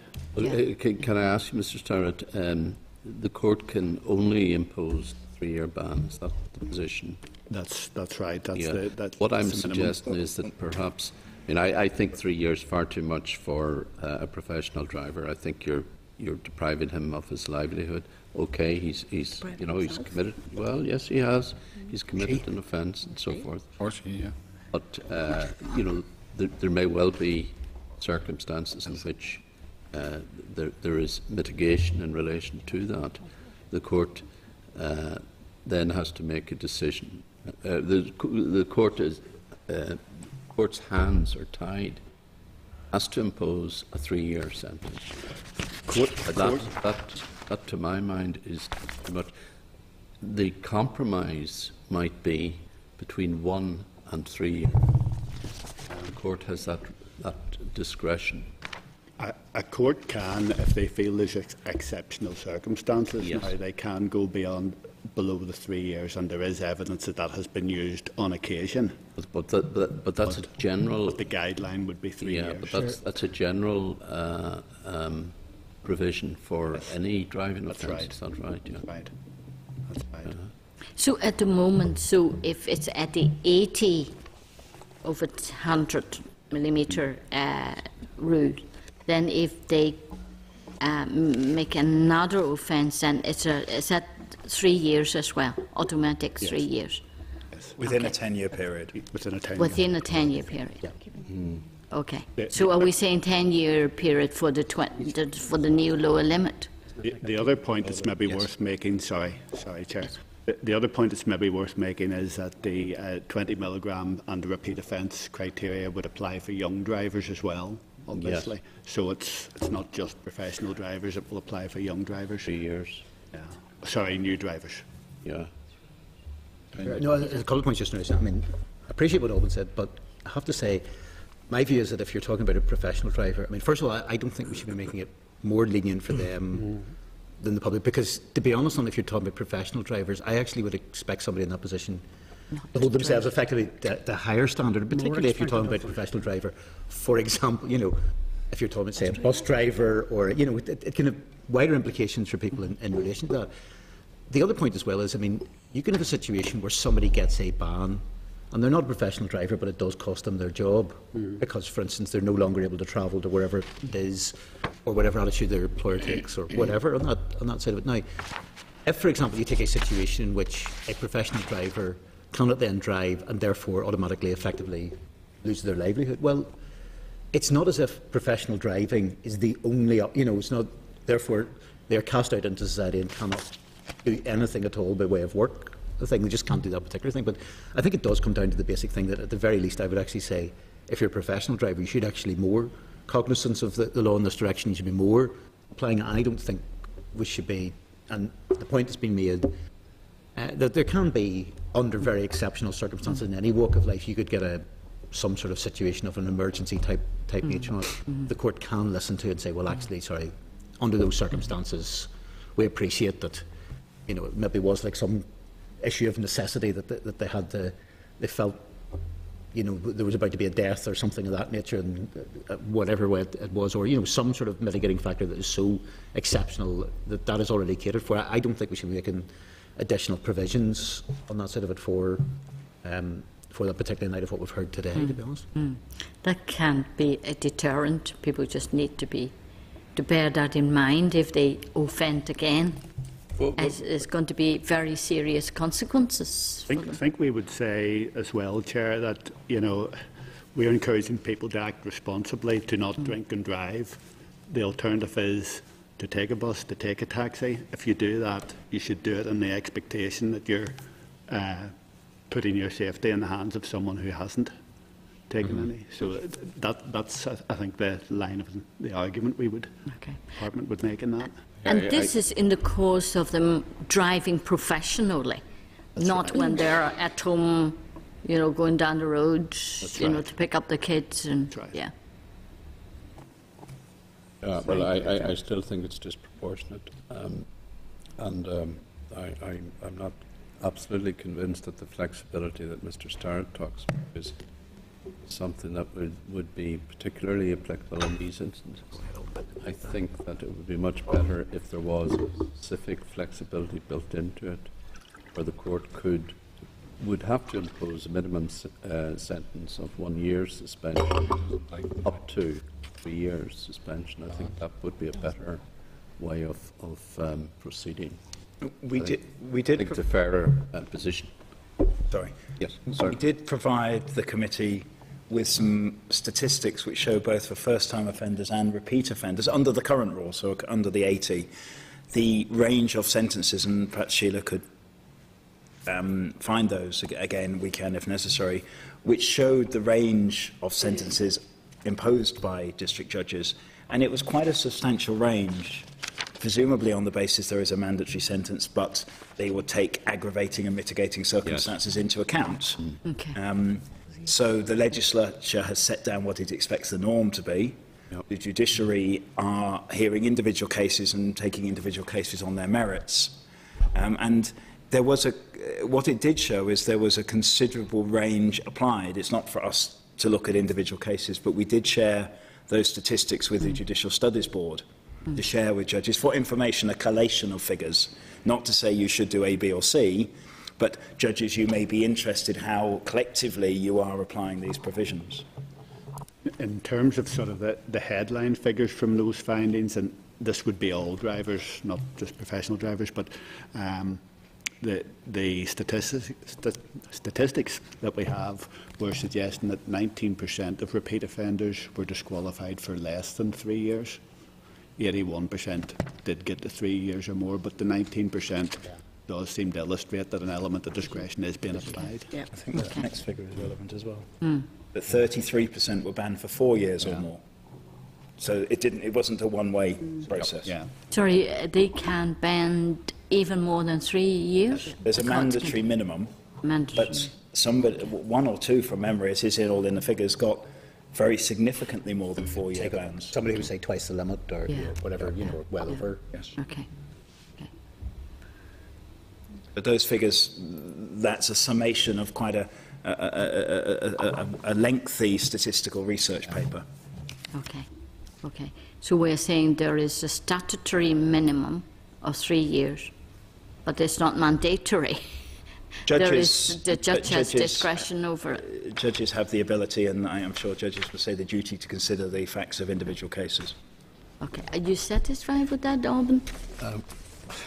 I'm not really, but I mean, obviously there's a difference of opinion here, and I'll think about it. But I still adhere to my original point.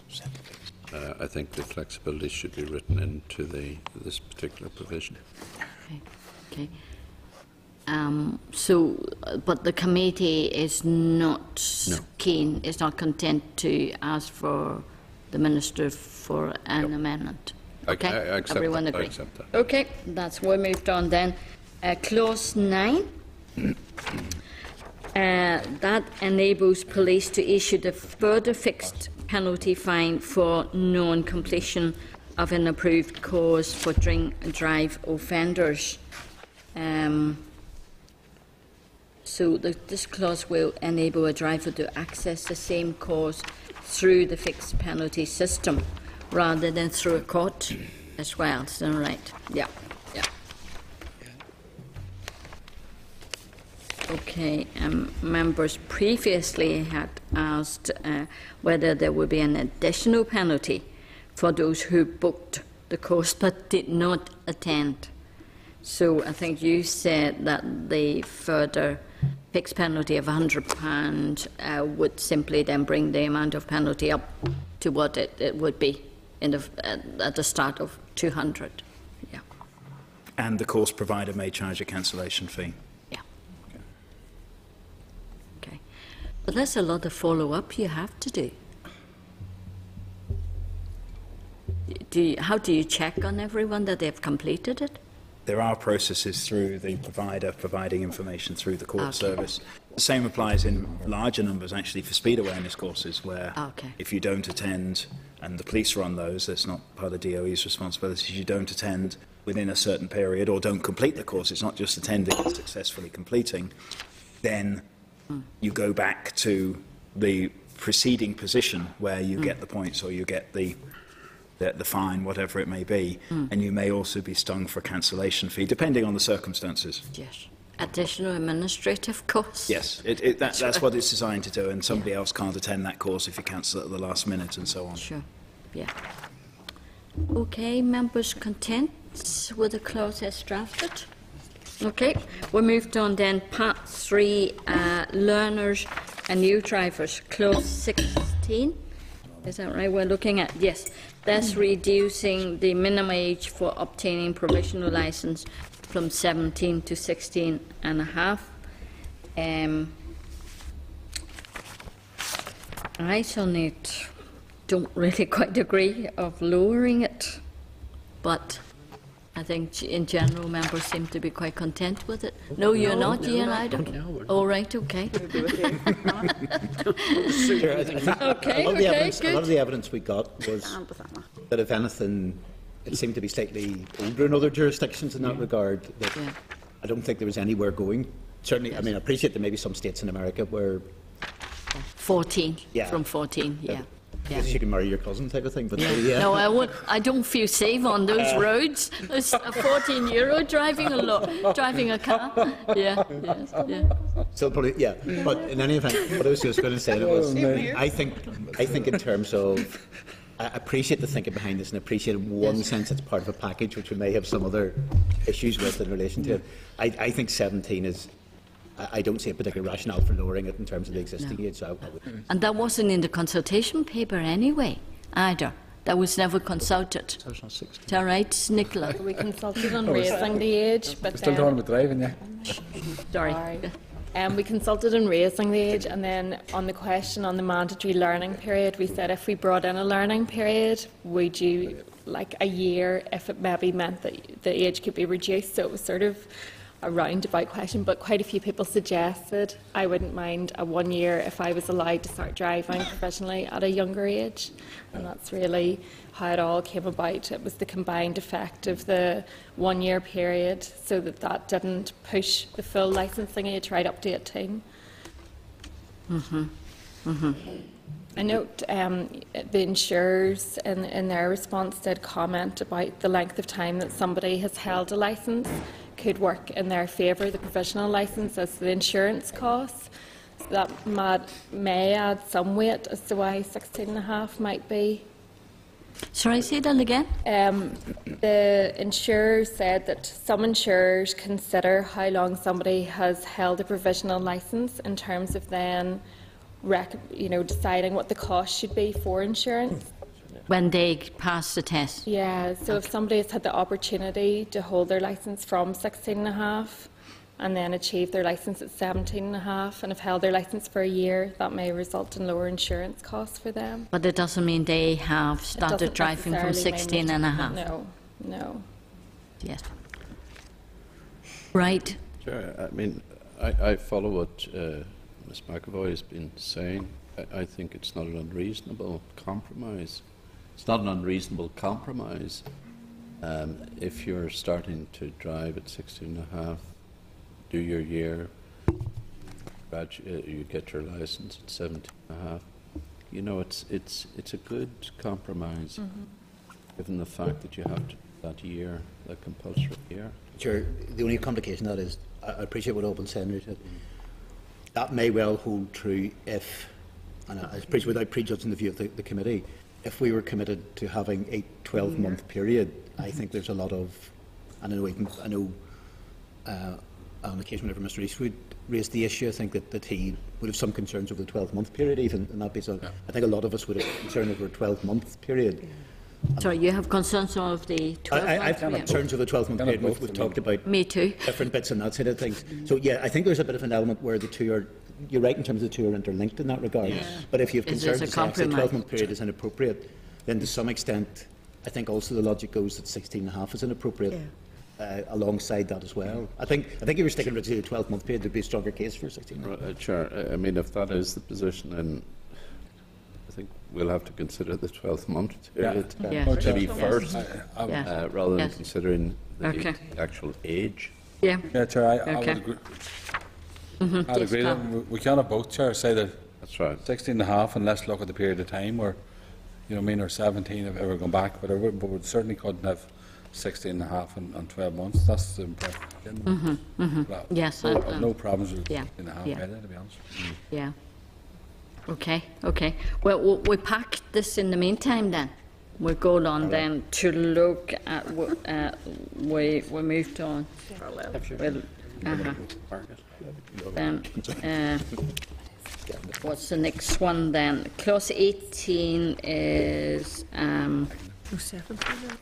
Sorry. 16 Oh, God, okay. So we're on to 17. Sorry.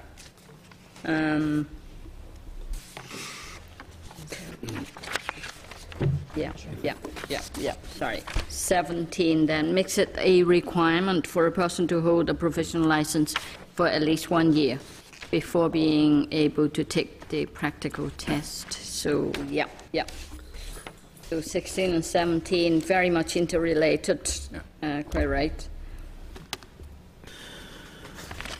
So previously we also talked about perhaps are there going to be exemptions for people who need to drive, quickly to get a license to go for work, or a pregnant woman, wanting to have the license before the birth of the baby.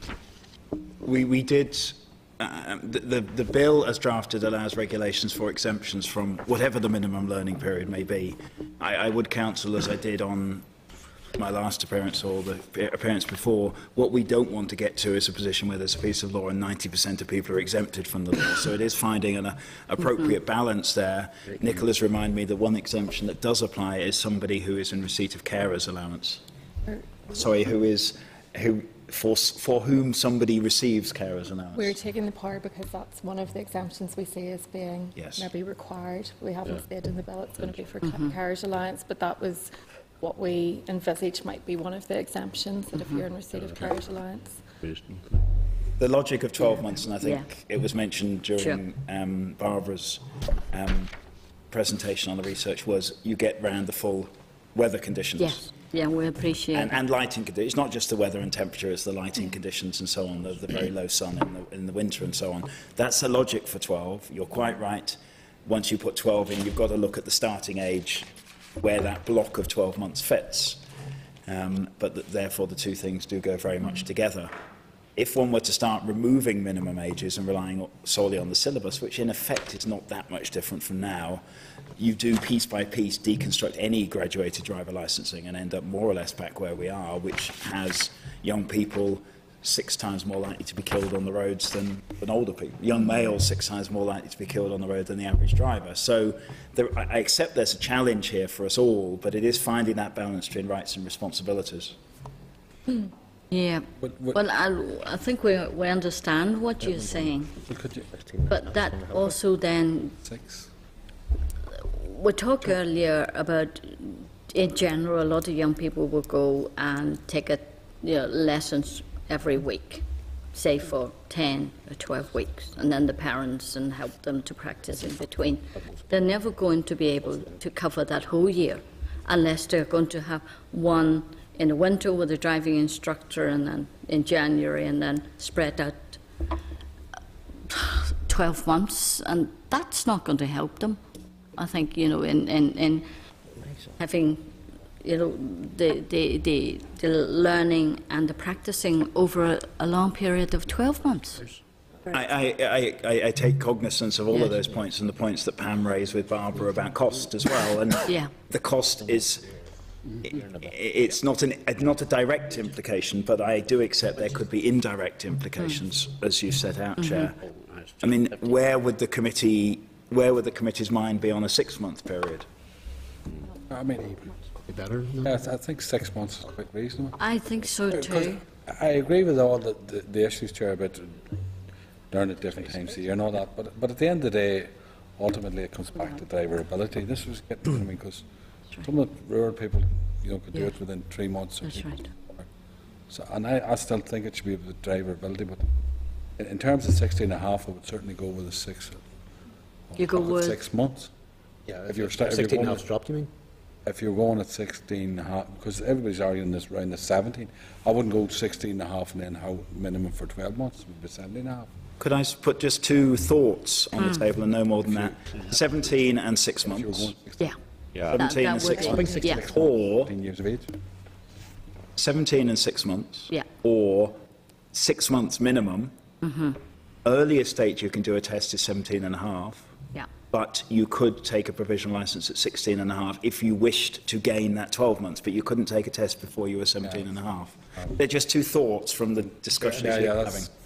From the point of view of on 17, I could live with 1 of 2 scenarios, either one that says it's a 6-month period, or one that ties it in with specific skills much more in that regard, but doesn't have a particular time. I think 12 months, to my mind, is excessive. And apart from anything else, 12 months, I appreciate the thinking which says you want different conditions. The reality is, you could be driving on a sunny day in June and a sunny day in December, and it could be more or less be the same bits.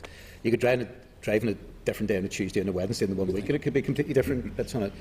To my mind, I could live with the 6 months, certainly, on the basis that 16 and a half is dropped and 17 is kept as the minimum, which would then mean it would be a 17 and a half. As I said, I could also live with a situation in which it's basically tied in with specific driving experiences. To be honest on it, whether it's whichever one of those 2, to some extent you're talking about probably, I think, a fairly similar time frame. I think it's difficult to jump the hurdle of a range of experiences without it lasting the 6 months or being close to that anyway. And I appreciate there's some folk that can, within a matter of 3 or 4 months, be of a skill to pass their driving test. It strikes me that if they're being asked to wait then an extra month or 2 to get to the 6-month period, that's not an excessive wait of time. I think 12 months is, to be honest. And I think also you move much more towards a situation in which the issue of exemptions becomes a lot less significant if you have a shorter time frame. So I can see the whole thing in, if you do have a situation which a cart of horses is driven through it because there's so many exemptions, it then kind of becomes meaningless. And arguably, in certain regards, those who are left under a 12-month period, it becomes arguably so discriminatory against them type of thing. The 6 months is not just gaining the experience, but encountering the different situations as well. That it's not just you driving and how well you're driving, it's what some other, quote, idiot, unquote, on the road does to you as well. Not just driver, motorcyclist, pedestrian, horse rider, whatever it may be.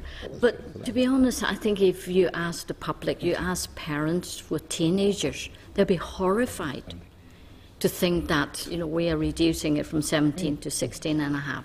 I remember when my two sons started, I had friends saying, "Oh, you let them on the road at 17, you know, already." So we're saying 16 and a half. But I'll have to go and break this to my 12-year-old at home that's starting to count the days down to 16. I have a 15-year-old that's already doing it. Yes, but parents really would be quite reluctant, I think. You know, safe argument with that 16-and-a-half-year-old.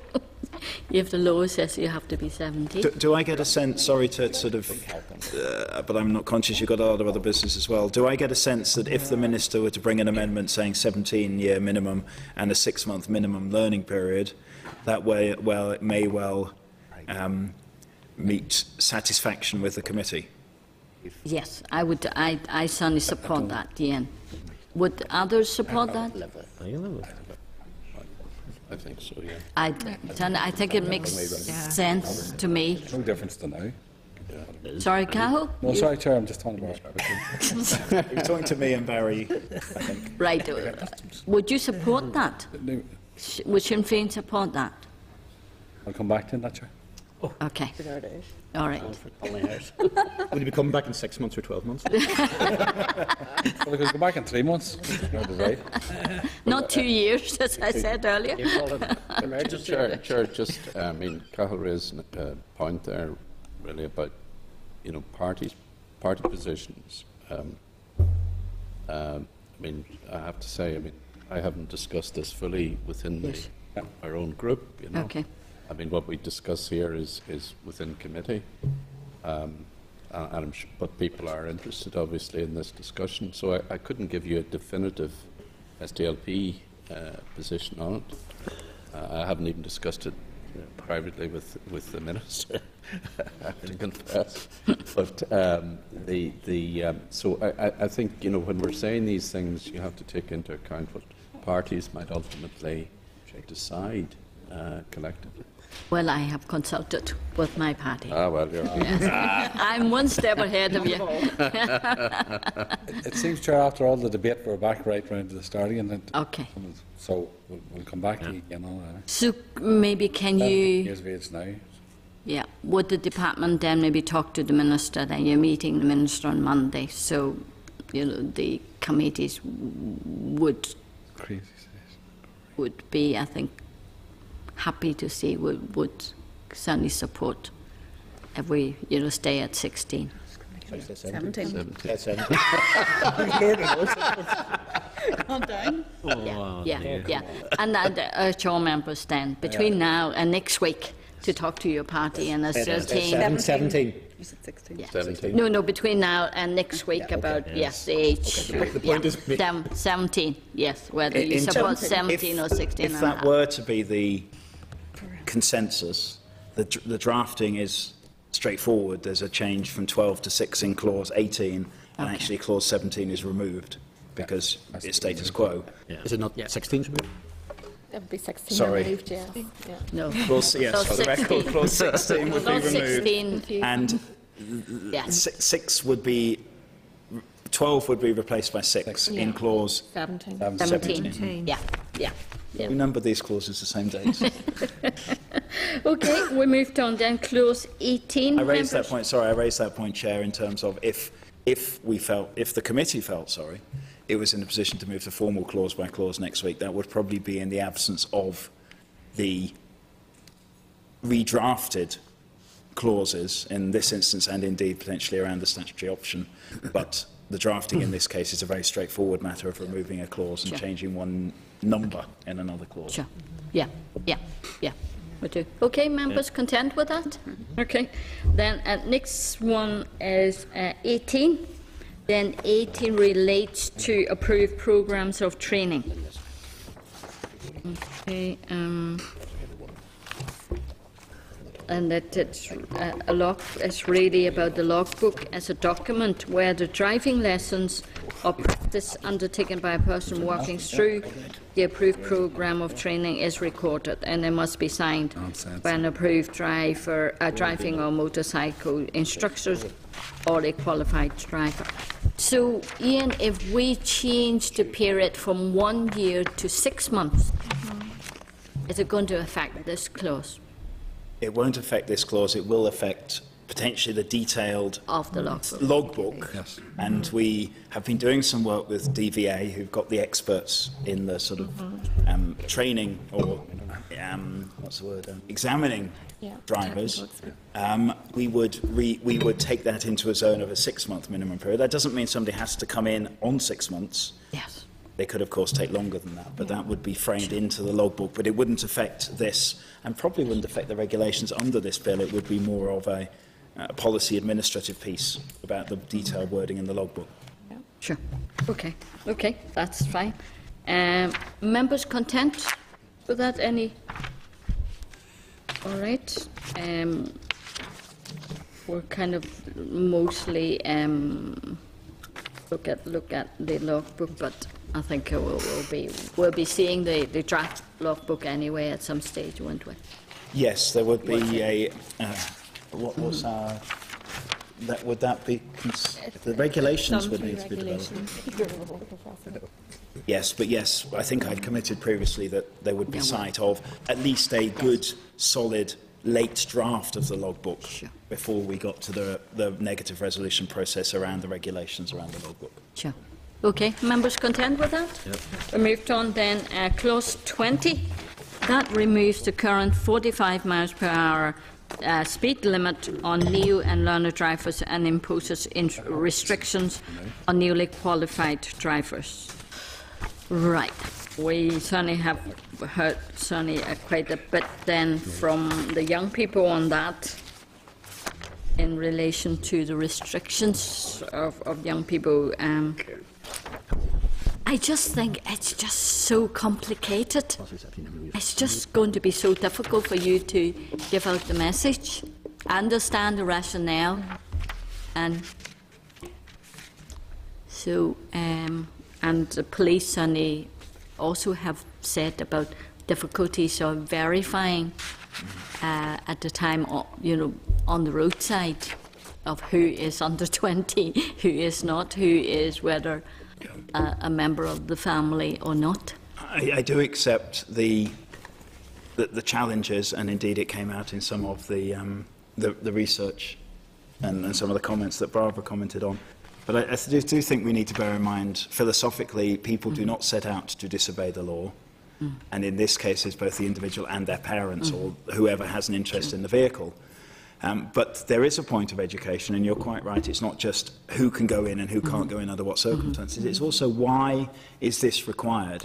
And the answer is there are too many catastrophic incidents, and we don't know the details, and it would be unfair to look at particular instances, but there have been instances in this jurisdiction of large numbers of young people being killed.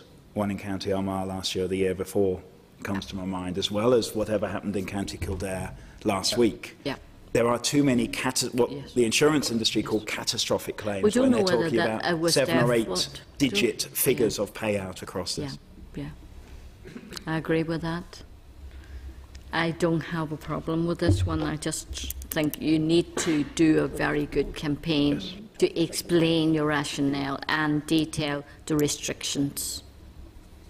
Members content with this? Yep. Okay, we moved on then. Then the next one is clause 22. That extends the requirement as regards protective headgear to quadricycles. I think members were reasonably content to it. Okay, actually our query was that whether this should be extended to tricycles, but I think you've said it's covered by the department already has the power to include tricycles outside this bill. That's right. That's right. And that it may consider including these vehicles in the regulations. It's something that could be done, Chair, when we come to consult on the regulations on quads. So. Okay. Okay. Sorry. I suppose wording's always something that I noticed you said could be done, and I don't see any reason why it shouldn't be done. And I don't think there'd be anybody out there that would overly object to it. I think for the most it probably is done. but I think that it shouldn't be a case of. It could be, if we so feel the need to. It should be more, should be looking at ways of including it. At the time that the policy consultation on the bill, which was some time ago, obviously, at that time the question actually was asked. Now, there were very few responses, maybe not surprisingly, but very few responses on that particular issue, and there was pretty much a halfway split as to whether they should be included or not. So, again, I suppose what we can do is commit that in the question again when we go out on the regulations. Yeah, I'm certainly content to say yes when the department progresses the regulations, which we would intend to do at a reasonably early date after royal assent on quad bike users. We would also progress consideration and consultation again based on the low level of response on tricycles. Interestingly, when this issue was raised in the Ministers' Road Safety Forum, there were two views from people whose opinions I would respect around the forum table, diametrically opposed. Okay.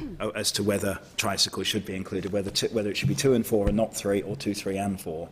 And to my mind, once you've done 2 and 4, mathematically it made sense to do 3 as well. Yeah. But there were differing views, so we would need to tease that out because we haven't explicitly consulted on that. It's been a bit of a question along the way and something else. Yeah, because they do go very fast. 2 doesn't go into 3 and 3 doesn't go into 4.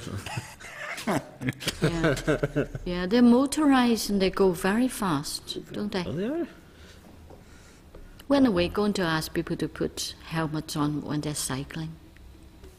I think there's colleagues waiting behind me to come in on other topics, Chair. Let's not get into that today, Chair. I think that's important too. We've been round that course. Yeah. We've been over there. Anyway, okay. Members, are you happy then? We'll go from next week now into the formal clause by clause. Okay, and we'll see you next week. Look forward to it. Okay. Thank you very much. Ian, are you going to stay? Is Ian going to stay? You'll be in the public gallery. I'll be in the public gallery. Yeah. You said you were going to finish by 1:30, so an interesting challenge you take yourself. 5 minutes to go. Okay, members. Okay, quickly. We are on item 7, page 226, on consultations. So, just to note, consultations received from the department members. Okay, at page 226. Happy enough to move on? Great. Then next item is at page 243, and the synopsis of responses to consultation on the proposed scheme, governance and draft local government pension scheme. Amendment Regulations NI 2014. At our meeting on the 11th of September 2014, we noted the Department's consultation on the proposed scheme, governance and the draft local government pension scheme amendment regulations, and requested a synopsis of responses. Yeah, and the Department's response. So, members, are you content that the Department proceed to prepare the SL1 for this legislation? Only 12 responses were received. Majority of the responses supported the proposal that the Department designate Northern Ireland local government officers superannuation committee as a pension board.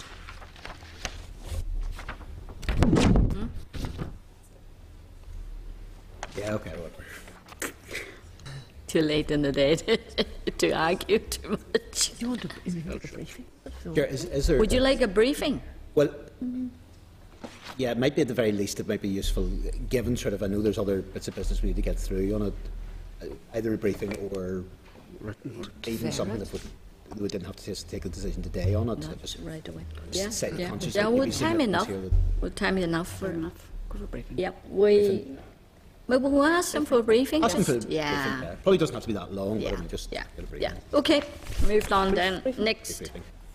Page 279, members, synopsis of responses to the public consultation on the draft guidance on the application of the Councillors' Code of Conduct with regard to planning matters. This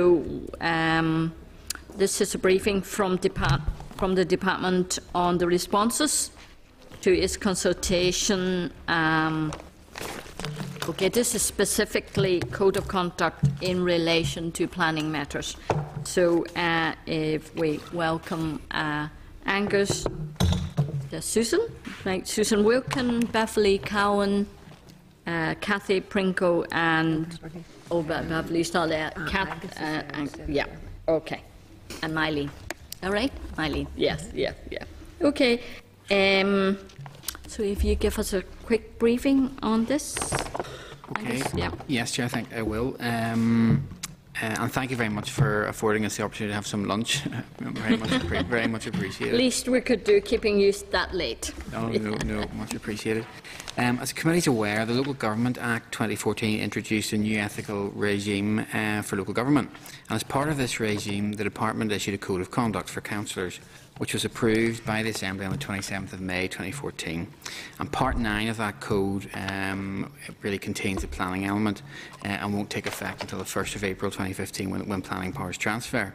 The Department undertook to provide guidance for councillors on the application of the code with regard to the planning matters and to consult on that guidance. For the first time in over 40 years, as the committee is aware, local government will be responsible for the majority of planning functions, drawing up local development plans, taking planning decisions and enforcement action as well. This is a major cultural change where elected representatives move from being consultees on planning matters to being the decision takers. The draft guidance makes specific reference to the rules in the code in relation to declaration of interests, lobbying, access to councillors, decision making, and explains under each heading how the rules apply to councillors and specifically to planning committee members where applicable. The aim of the guidance is to advise councillors how they should apply the principles and rules of the code when it comes to dealing with planning. It is also there to provide protection for councillors by advising them of what they can and cannot do in relation to taking planning decisions. The consultation on the draft guidance ran for 8 weeks and it ended on the 21st of November. There were 24 responses. 3 of those really had no comment to make and 3 endorsed the comments of NILGA. The consultation paper did not pose questions but really just sought comments, general comments on the guidance. Most of the respondees welcomed the guidance, seeing it as a necessary part of the local government governance regime. There was some debate, however, from the respondees over the level of detail. Some thought it was a little bit too detailed and prescriptive, while others thought it was roughly about right. The Department has tried to balance the need for providing detailed guidance with the need to be clear and unambiguous. We take the view that a little more detail is probably necessary and worthwhile in the first few years of councillors operating their new functions, not only to provide protection for councillors themselves, but also to provide the general public with assurance over the operation of the planning system. However, the Department will review the draft guidance once the system is bedded in, and where possible simplify it if necessary, and certainly keep the guidance under review over time. We also received, in particular, a very detailed and helpful comment from the Northern Ireland Ombudsman, which largely focused on ensuring that the guidance properly and accurately reflected the actual wording in the code itself. Those points have all been taken on board in looking at revising the guidance. In addition, the Department is going to expand the current list in an annex at the back of the code on do's, in the back of the guidance on the do's and don'ts, which people generally found very, very helpful. And our intention is to publish the guidance as soon as possible following the discussions here today. Just maybe as well as preparing the guidance on the code, the committee will be aware that the Department has also included it as part of its training and capacity building programme, which we've talked about before. And we're now into the last of those capacity building sessions, the 4th one, which has focused on the planning element of the Code of Conduct and has been delivered by a selection of colleagues from England and Scotland. The session has also included presentations on judicial reviews and the role of the PAC. Feedback to date has been extremely positive, with members particularly liking the practical session, which really set out for discussion potential scenarios that could face councillors in the future.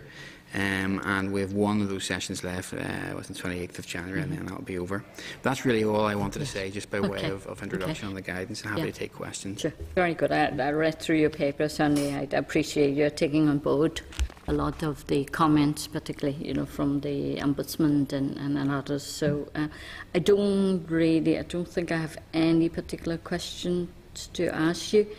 And certainly welcome that you're going to review that, in a couple of years' time, when all of that is bedded down, then there may be the time to review it. So I'll open the floor to others to ask questions. Any questions for Angus? Yeah, Peter? I mean, I think generally speaking, the thing looks pretty well covered in that regard. Just on the issue about the opting in and out, and I appreciate that you can't put a sort of a blanket restriction on.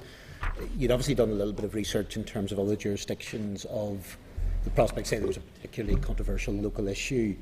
It's almost a question then of half the people in the committee wanting to make a public view and therefore opting out on it, and slight degree of risk of them coming to a point where no decision can actually get taken because a number of people. I mean, did you find that particular problem in practice, or was that something that hadn't really happened elsewhere, or what's the position? I'm just conscious of the fact that there may be, I could see a situation where it's almost to avoid or if somebody's looking for a particular outcome, they could almost engineer up a situation which then the committee couldn't actually give a view.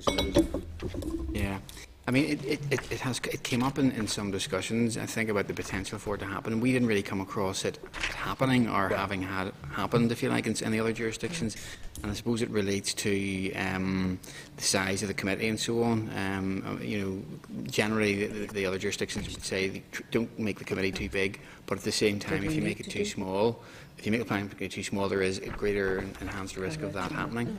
But it wasn't something that really came forward as a huge issue, but I just wonder as well, I mean, it could be an maybe, issue here. maybe to be fair, something which isn't never going to happen in that regard. I'm just wondering, is there any thought from the planning would you understand? Well, there's potential to use substitute members. I mean, councils can choose to do that. Put somebody in their place if they wish to opt out. There is that potential. Well, would that have to be drafted in the standing orders too? Yes, it would be up to the councils. I'm kind of judging the one complication of the substitution side of it I can see is I suspect, well, may well be a lot of councils almost getting people in to be on the planning committee, given restrictions there may not be a ton of recruits, but I suspect in terms of standing orders, councils probably would particularly think of that as being a likely scenario, and then if you get into the one case where this does happen somewhere, and I'm just maybe sort of thinking, maybe a question for the other day in certain regards, but I just wonder whether somewhere down the line there maybe needs to give a wee bit of thought to plan B if you have a situation where actually effectively an application cannot be processed because might be something we could maybe have a think about and come back to the committee. I'm not sure what maybe in one sense a hypothetical example, but these things are always very hypothetical up until the point it happens, and then scratching your head saying, why didn't we think about this? No, absolutely, we can ask the colleagues that we've used already who have experience of the committees and see if they have any information that would be useful. Okay. Cahill? Thanks, Chair. Thanks very much, Angus. We're getting very close to the end now. No, appreciate that. And like Peter, I'm just trying to think up where there would be question marks. I mean, and it'd be good to see examples, but it comes back to one thing, and it's the new SPPS. I mean, it's the policy. Be realistic, and I mean, I appreciate that there's some flexibility. If you narrow down the actual planning policies, and urban plan is not going. I don't think there's going to be a big dispute other than design. I mean, but certainly in terms of rural, I find that most of the rural councils is going to be debate on whether they can stand in and out, but it's more personal to them. You mean the design of a building or a factory or something going in an urban setting will. Your area plans will designate our answer. I mean, so I don't think. I think getting some of the reports back from some of the training sessions, I think there's a lot of them now. They're running scared at the start, but some of them taking them on board now. I appreciate that, So, I mean, the feedback from the most recent capacity building session has been quite positive from that perspective, particularly working through some of the examples. What do we do if we're approached by a developer and so on? And I think they found that helpful and actually quite reassuring.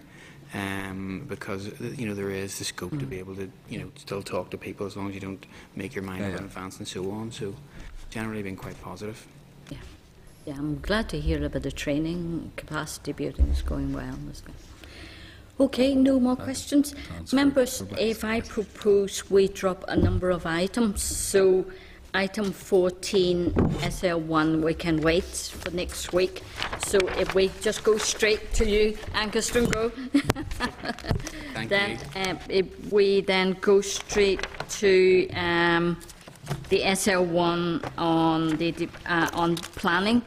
So Angus and his team is going to brief us on 4 SL1s which are all related to planning matters. Okay? Okay, thank you Right. very much. Just, We're just swapping around. Just Angus and Mylene? Yeah. Okay. I'm stuck here. But Okay. bit of a change. Simon Kirk, Joe Tawney and Brian Gorman. Okay.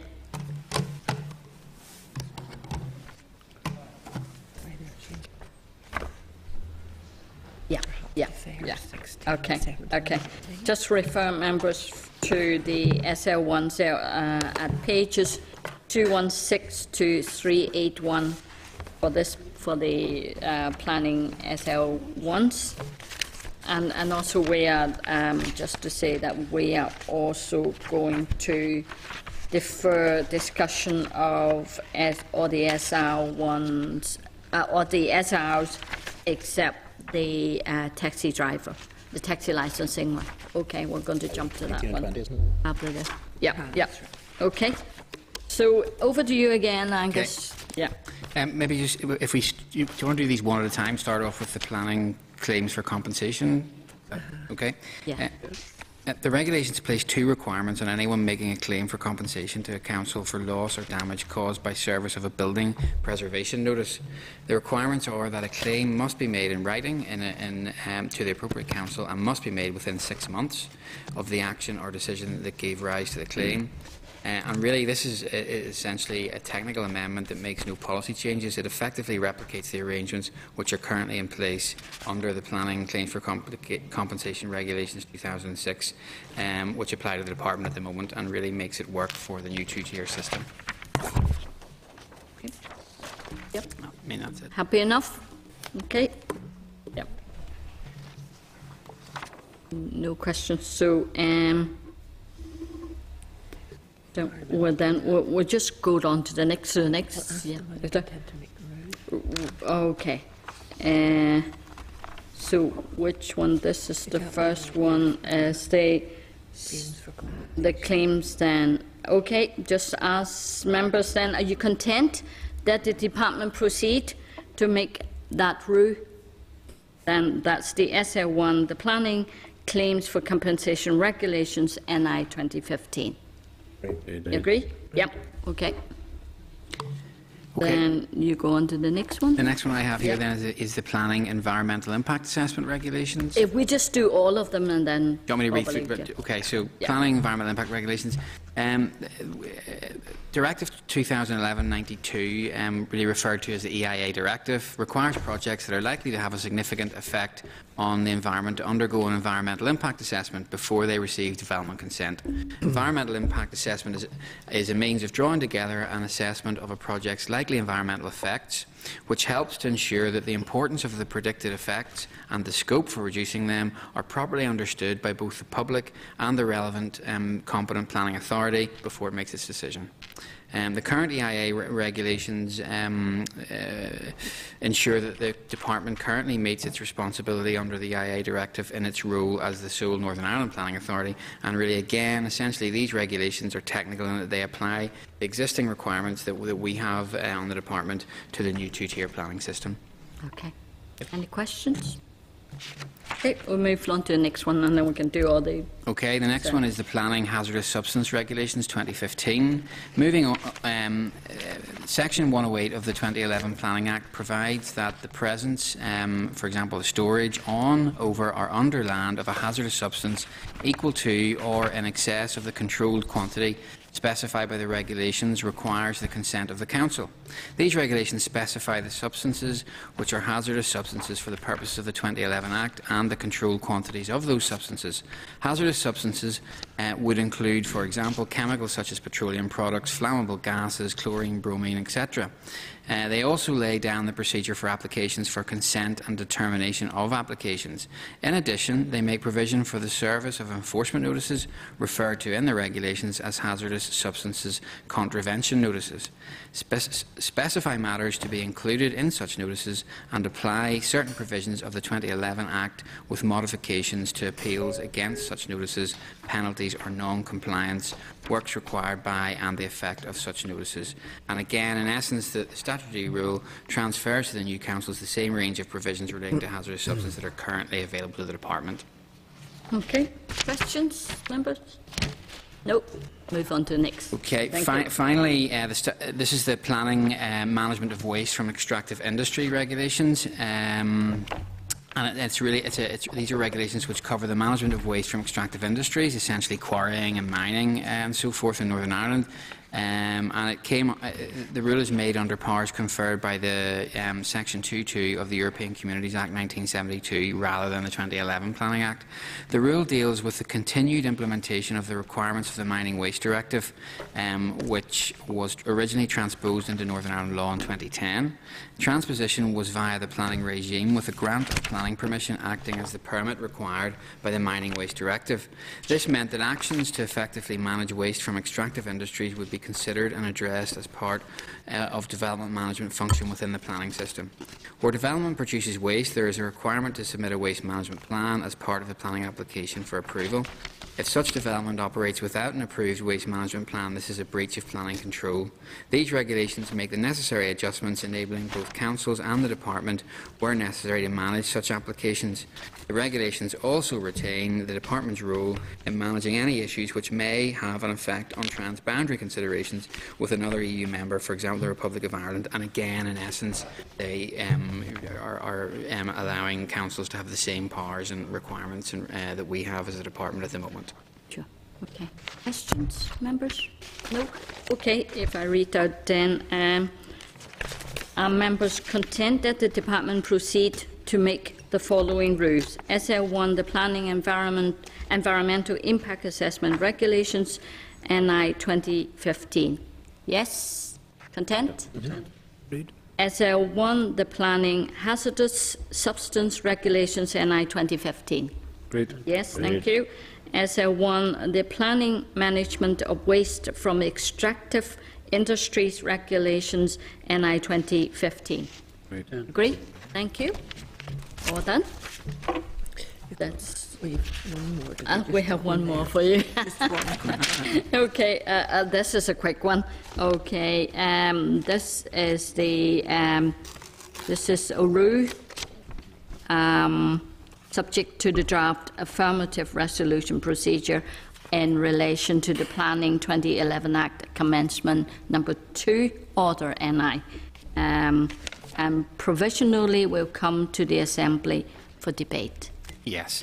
As a committee will know, normally commencement orders are not required to be laid before the Assembly. However, during the consideration stage of the 2011 Act, the then Environment Committee tabled an amendment that provided that any order commencing Part 3 of the 2011 Act, which is the part relating to planning control, shall not be made unless a draft order has been laid before and approved by resolution of the Assembly. The provisions in Part 3 of the 2011 Act cover the range of planning control powers, including defining development, setting the framework for processing and determining of applications for planning permission.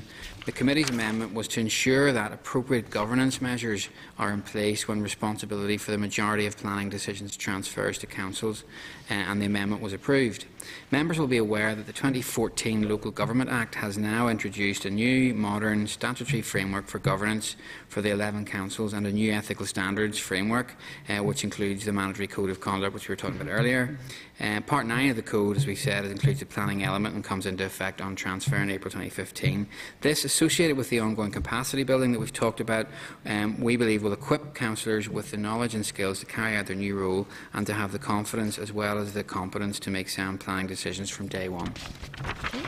The order will initially commence Part 3 of the 2011 Act for the purpose only of conferring powers to make regulations and orders.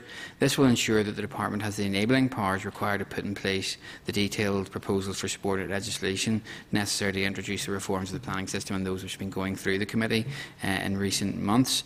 The order will also commence Part 3 of the Act for all other purposes from the 1st of April 2015, thus enabling the transfer of responsibility for the majority of planning decisions from central government to the new councils.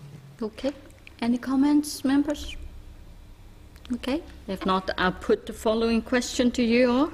That the Committee for the Environment has considered the draft statutory rule, the Planning 2011 Act, Commencement Number 2, Order NI 2015, and recommends that it should be affirmed by the Assembly. Members agreed? Agreed. Agreed. Okay, thank you. Thank you. That's quick and easy, Angus. Yes, thank you very much. Thank you. And then, members, so if we jumped all the SRs. Yeah, members, are you content if we defer to next week, item 17? Item 16, sorry, 16, 17, 18, 3 SRs there, and then we then go on to item 19. That's the SR, the Taxi Licensing Regulations NI 2014, and that's at page 516. Okay, members, the purpose of the rule is the introduction of a single-tier taxi licensing regime, restricting the right to operate from ranks within Belfast to wheelchair-accessible vehicles only, roof signs to be displayed on all public hire taxis, but not on a range of other services, new plates for taxis licensed for public hire. We considered SL1 at our meeting on the 27th of June 2013. At that time, members were content for the department to proceed with making the rule. Since the SL1 was considered by the committee, members have expressed concerns about the legislation. The Minister indicated to the committee that he would proceed with the rule, and this has now been laid by the department. The statutory rule is subject to the negative resolution and is due to come into operation in 2 parts on the 1st and the 29th of June 2015. The statutory period for this rule ends on the 10th of February 2015. So the question to all the members is, the Committee for the Environment has considered SR... Peter, you want to speak? Okay. Yes, the short answer. Well, I mean, I know, appreciate with both, and I think this relates to both 19 and 20. I think the two, in many ways, are interlinked. It's sort of part of the same package in that regard. No, just, I mean, I don't want to particularly rehearse all the arguments again, because if you give the pun, been up and down that road quite considerably. I suppose there's a little bit of disappointment that we've got to this stage, because some of the issues that have been raised, I suppose, for the last lots of a year and a half. It's a pity we haven't been able to resolve those. I mean, there's a lot of stuff within 19 and 20 which I don't think any of us would have any particular problems with. A lot of stuff is quite reasonable. However, I think what is there at the moment is not fit for purpose. I think that if we are in a situation in which, if there is a bit of goodwill, I think there could be, ultimately there could be some compromise reached in this, which I think will mean that I think everybody gives up something in that regard, and it wouldn't be perfect from anybody's point of view, but I think we're not at that with this level. It's not been enough of the special circumstances of Belfast being taken into account. So reluctantly at this stage, I don't think, personally speaking, we've any other option other than to annul or propose to the Business Committee that we annul this at this stage, and hopefully that may send a clear message to the department that really they need to get, really, I suppose, the different strands, if you like, of the taxi industry together and see ultimately something which is livable with from everybody's point of view on it. It's unfortunate we've got to this stage on it, but a lot of us have flagged up the concerns of this for quite a long period of time in relation to it. So I think from that point of view I would support annulment rather than approval. Okay. We still have to... Yeah. And I'd like to second that, Chair, and I have to say this, I am disappointed for the reasons outlined by Peter. I mean, we put a lot of effort into this here. There's certainly some good parts to this legislation. Unfortunately, I thought we could have compromised and got over the line in terms of the single tier issue. It hasn't happened. The reality of it is we're going to have to return to it anyway at some point, because we need to bring some legislation in some format. But in relation to today and in relation to these two SRs, I certainly can't support them in this format at this point in time. And I would hope that the Department and the Minister would give us an opportunity to sit down and try and resolve this matter before we move forward. But I did say a number of months ago that there was no point in bringing any more legislation forward to this committee in relation to taxis to resolve the single tier. But now, unfortunately, we have to go back after all the hard work and go back and pray against this. But I support the proposal in terms of praying against this or annulling this, these two SRs. Okay, Alban? But I disagree with my colleagues. I'm supportive of going ahead with it. Yes, I certainly would be the same with yourself, Alban. Yeah. I think it's disappointing that this is not resolved, and I think it's overdue that we see this being implemented. It's just a pity that just the disagreement on the Belfast Hire is not resolved. Shall we put this to a vote then? I think there's maybe not full agreement. So, Chair, I'd just like to say, I mean... Oh, Lot Morrow, sorry. Listen to what has been said by three speakers. This position that we're adopting here today will not come as any surprise to the Department. This has been flagged up quite some time ago, but despite our best efforts to try to get some restraint or to steer in a different direction, that wasn't possible. This could have been avoided, should have been avoided. However, it can't be avoided now, where we are. And I agree with my colleague here, Peter Ware. Yeah, okay. And Chair, just a final point and a message for everybody and us as committee members. This is going to take a collective effort right across the board to resolve this matter in the future. Okay. I just want to stress that point. Yeah, that's okay. If I put this to a vote, then members, do we need to? Just to be clear, what specifically is actually? Yeah. So do we? Questions put. Yeah. Okay. So. So we put the motion for now as suggested by Peter then? Motion to annul. Yeah. Okay. Just 1 minute. We better check. I thought you could... Question you agree with and then you disagree. It was only if there was agreement that you put the first motion. Yeah. No. I thought we need to still. I thought we still need to ask. I still need to ask the question. Whether the committee had. Need to ask the question. Whether the committee has no objection to the rule, we'll put it on the record. I mean, just yeah, I think so. We need to do the first step. Okay, put the following question to members. The Committee for the Environment has considered SR 2014/302, the taxi licensing regulations, Northern Ireland 2014, and subject to the report of the Examiner of Statutory Rules, has no objection to the rule. Those who are in favour of this, put your hands up.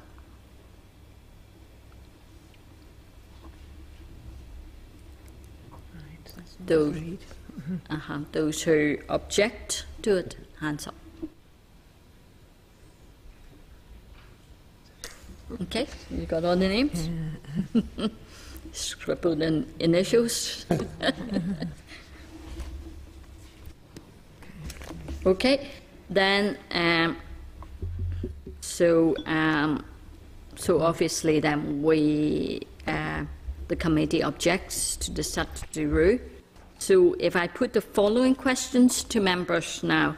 The Committee for the Environment has considered SR 2014/302, the taxi licensing regulations NI 2014, and recommends that it be annulled by the Assembly. Members, those who agree, put your hands up.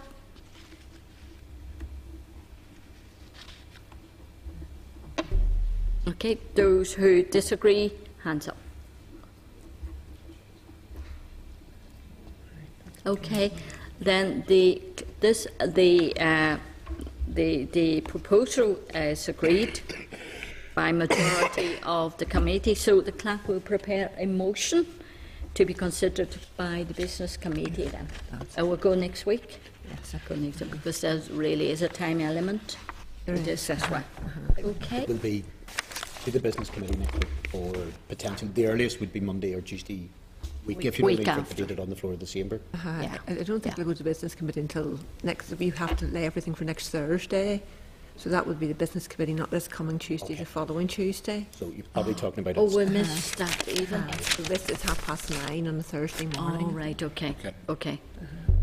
So we'll be at least then. Will be then the following Tuesday, and it could be another. We're talking about it's probably likely to be on the floor of the chamber, probably about 2.5 weeks' time. Is that right? That's right. Yes. Yeah.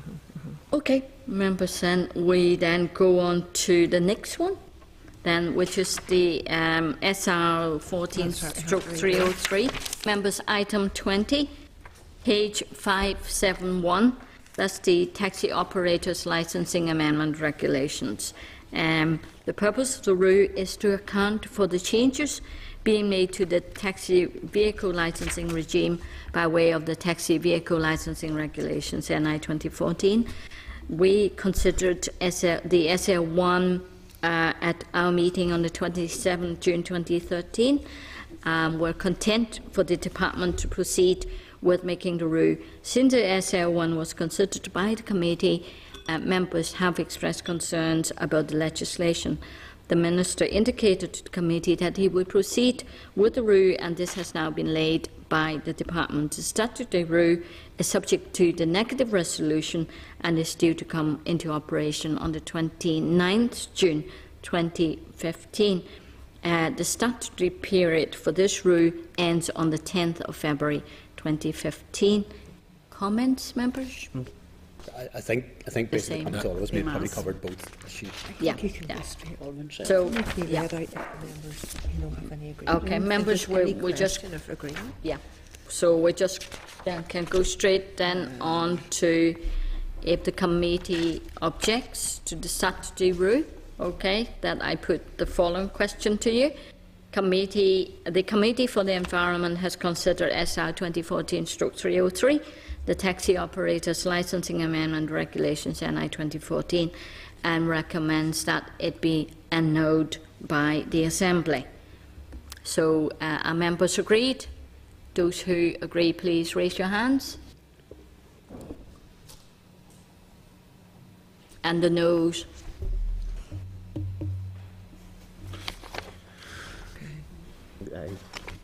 Okay. So the same thing, Sheila will prepare a motion to put forward to the Business Committee. So very quickly, one motion to cover. Probably not the similar situation. I appreciate it didn't come directly from the committee, but came from. I suppose whenever we had previously about the prayers of annulment on the HGV. The HGV stuff. I think there was 5 of them, but they were treated to feel like it's the one debate. Yep. Okay. I presume it's really we're so inextricably linked in terms of the issues. Yeah. Okay. Okay. Quickly, correspondence at page 588. Members, are you content with the suggested actions on the correspondent cover note? Great. Okay, and just refer members to item 21.6 on page 651 is an invitation inviting the chairperson, that's me, to an event on opportunities of local government reorganisation and community planning on the 21st of January in the Beaches Hotel in Derry, Londonderry. Except that I am unable to attend. I just wonder, any volunteers? We will contact. Would you like to go? This is local government reorganisation and community planning. Sorry, when is that, Chair? 21st of January. Where is that? That's in Beaches Hotel in Derry, Londonderry. I don't know. Derry, was it? Derry, London. I'll consider it. I'll let the staff. You let, if you're interested, let Sheila know. Yes, the barn where they got the snow. Okay. The snow there. Hold back in this. If Catherine wasn't there, in Mr. Eastwood's wouldn't have that far to travel if he had We could ask him. I could also ask them. Yeah, well, Sheila could ask them to. Yeah, a good idea, yes. Will the snow He be may on? be interested. Yeah, yeah. Next one, item Will you check 20. with the Met Office and see will the snow be on that? Just Glenshane Pass is going to be difficult, it could be.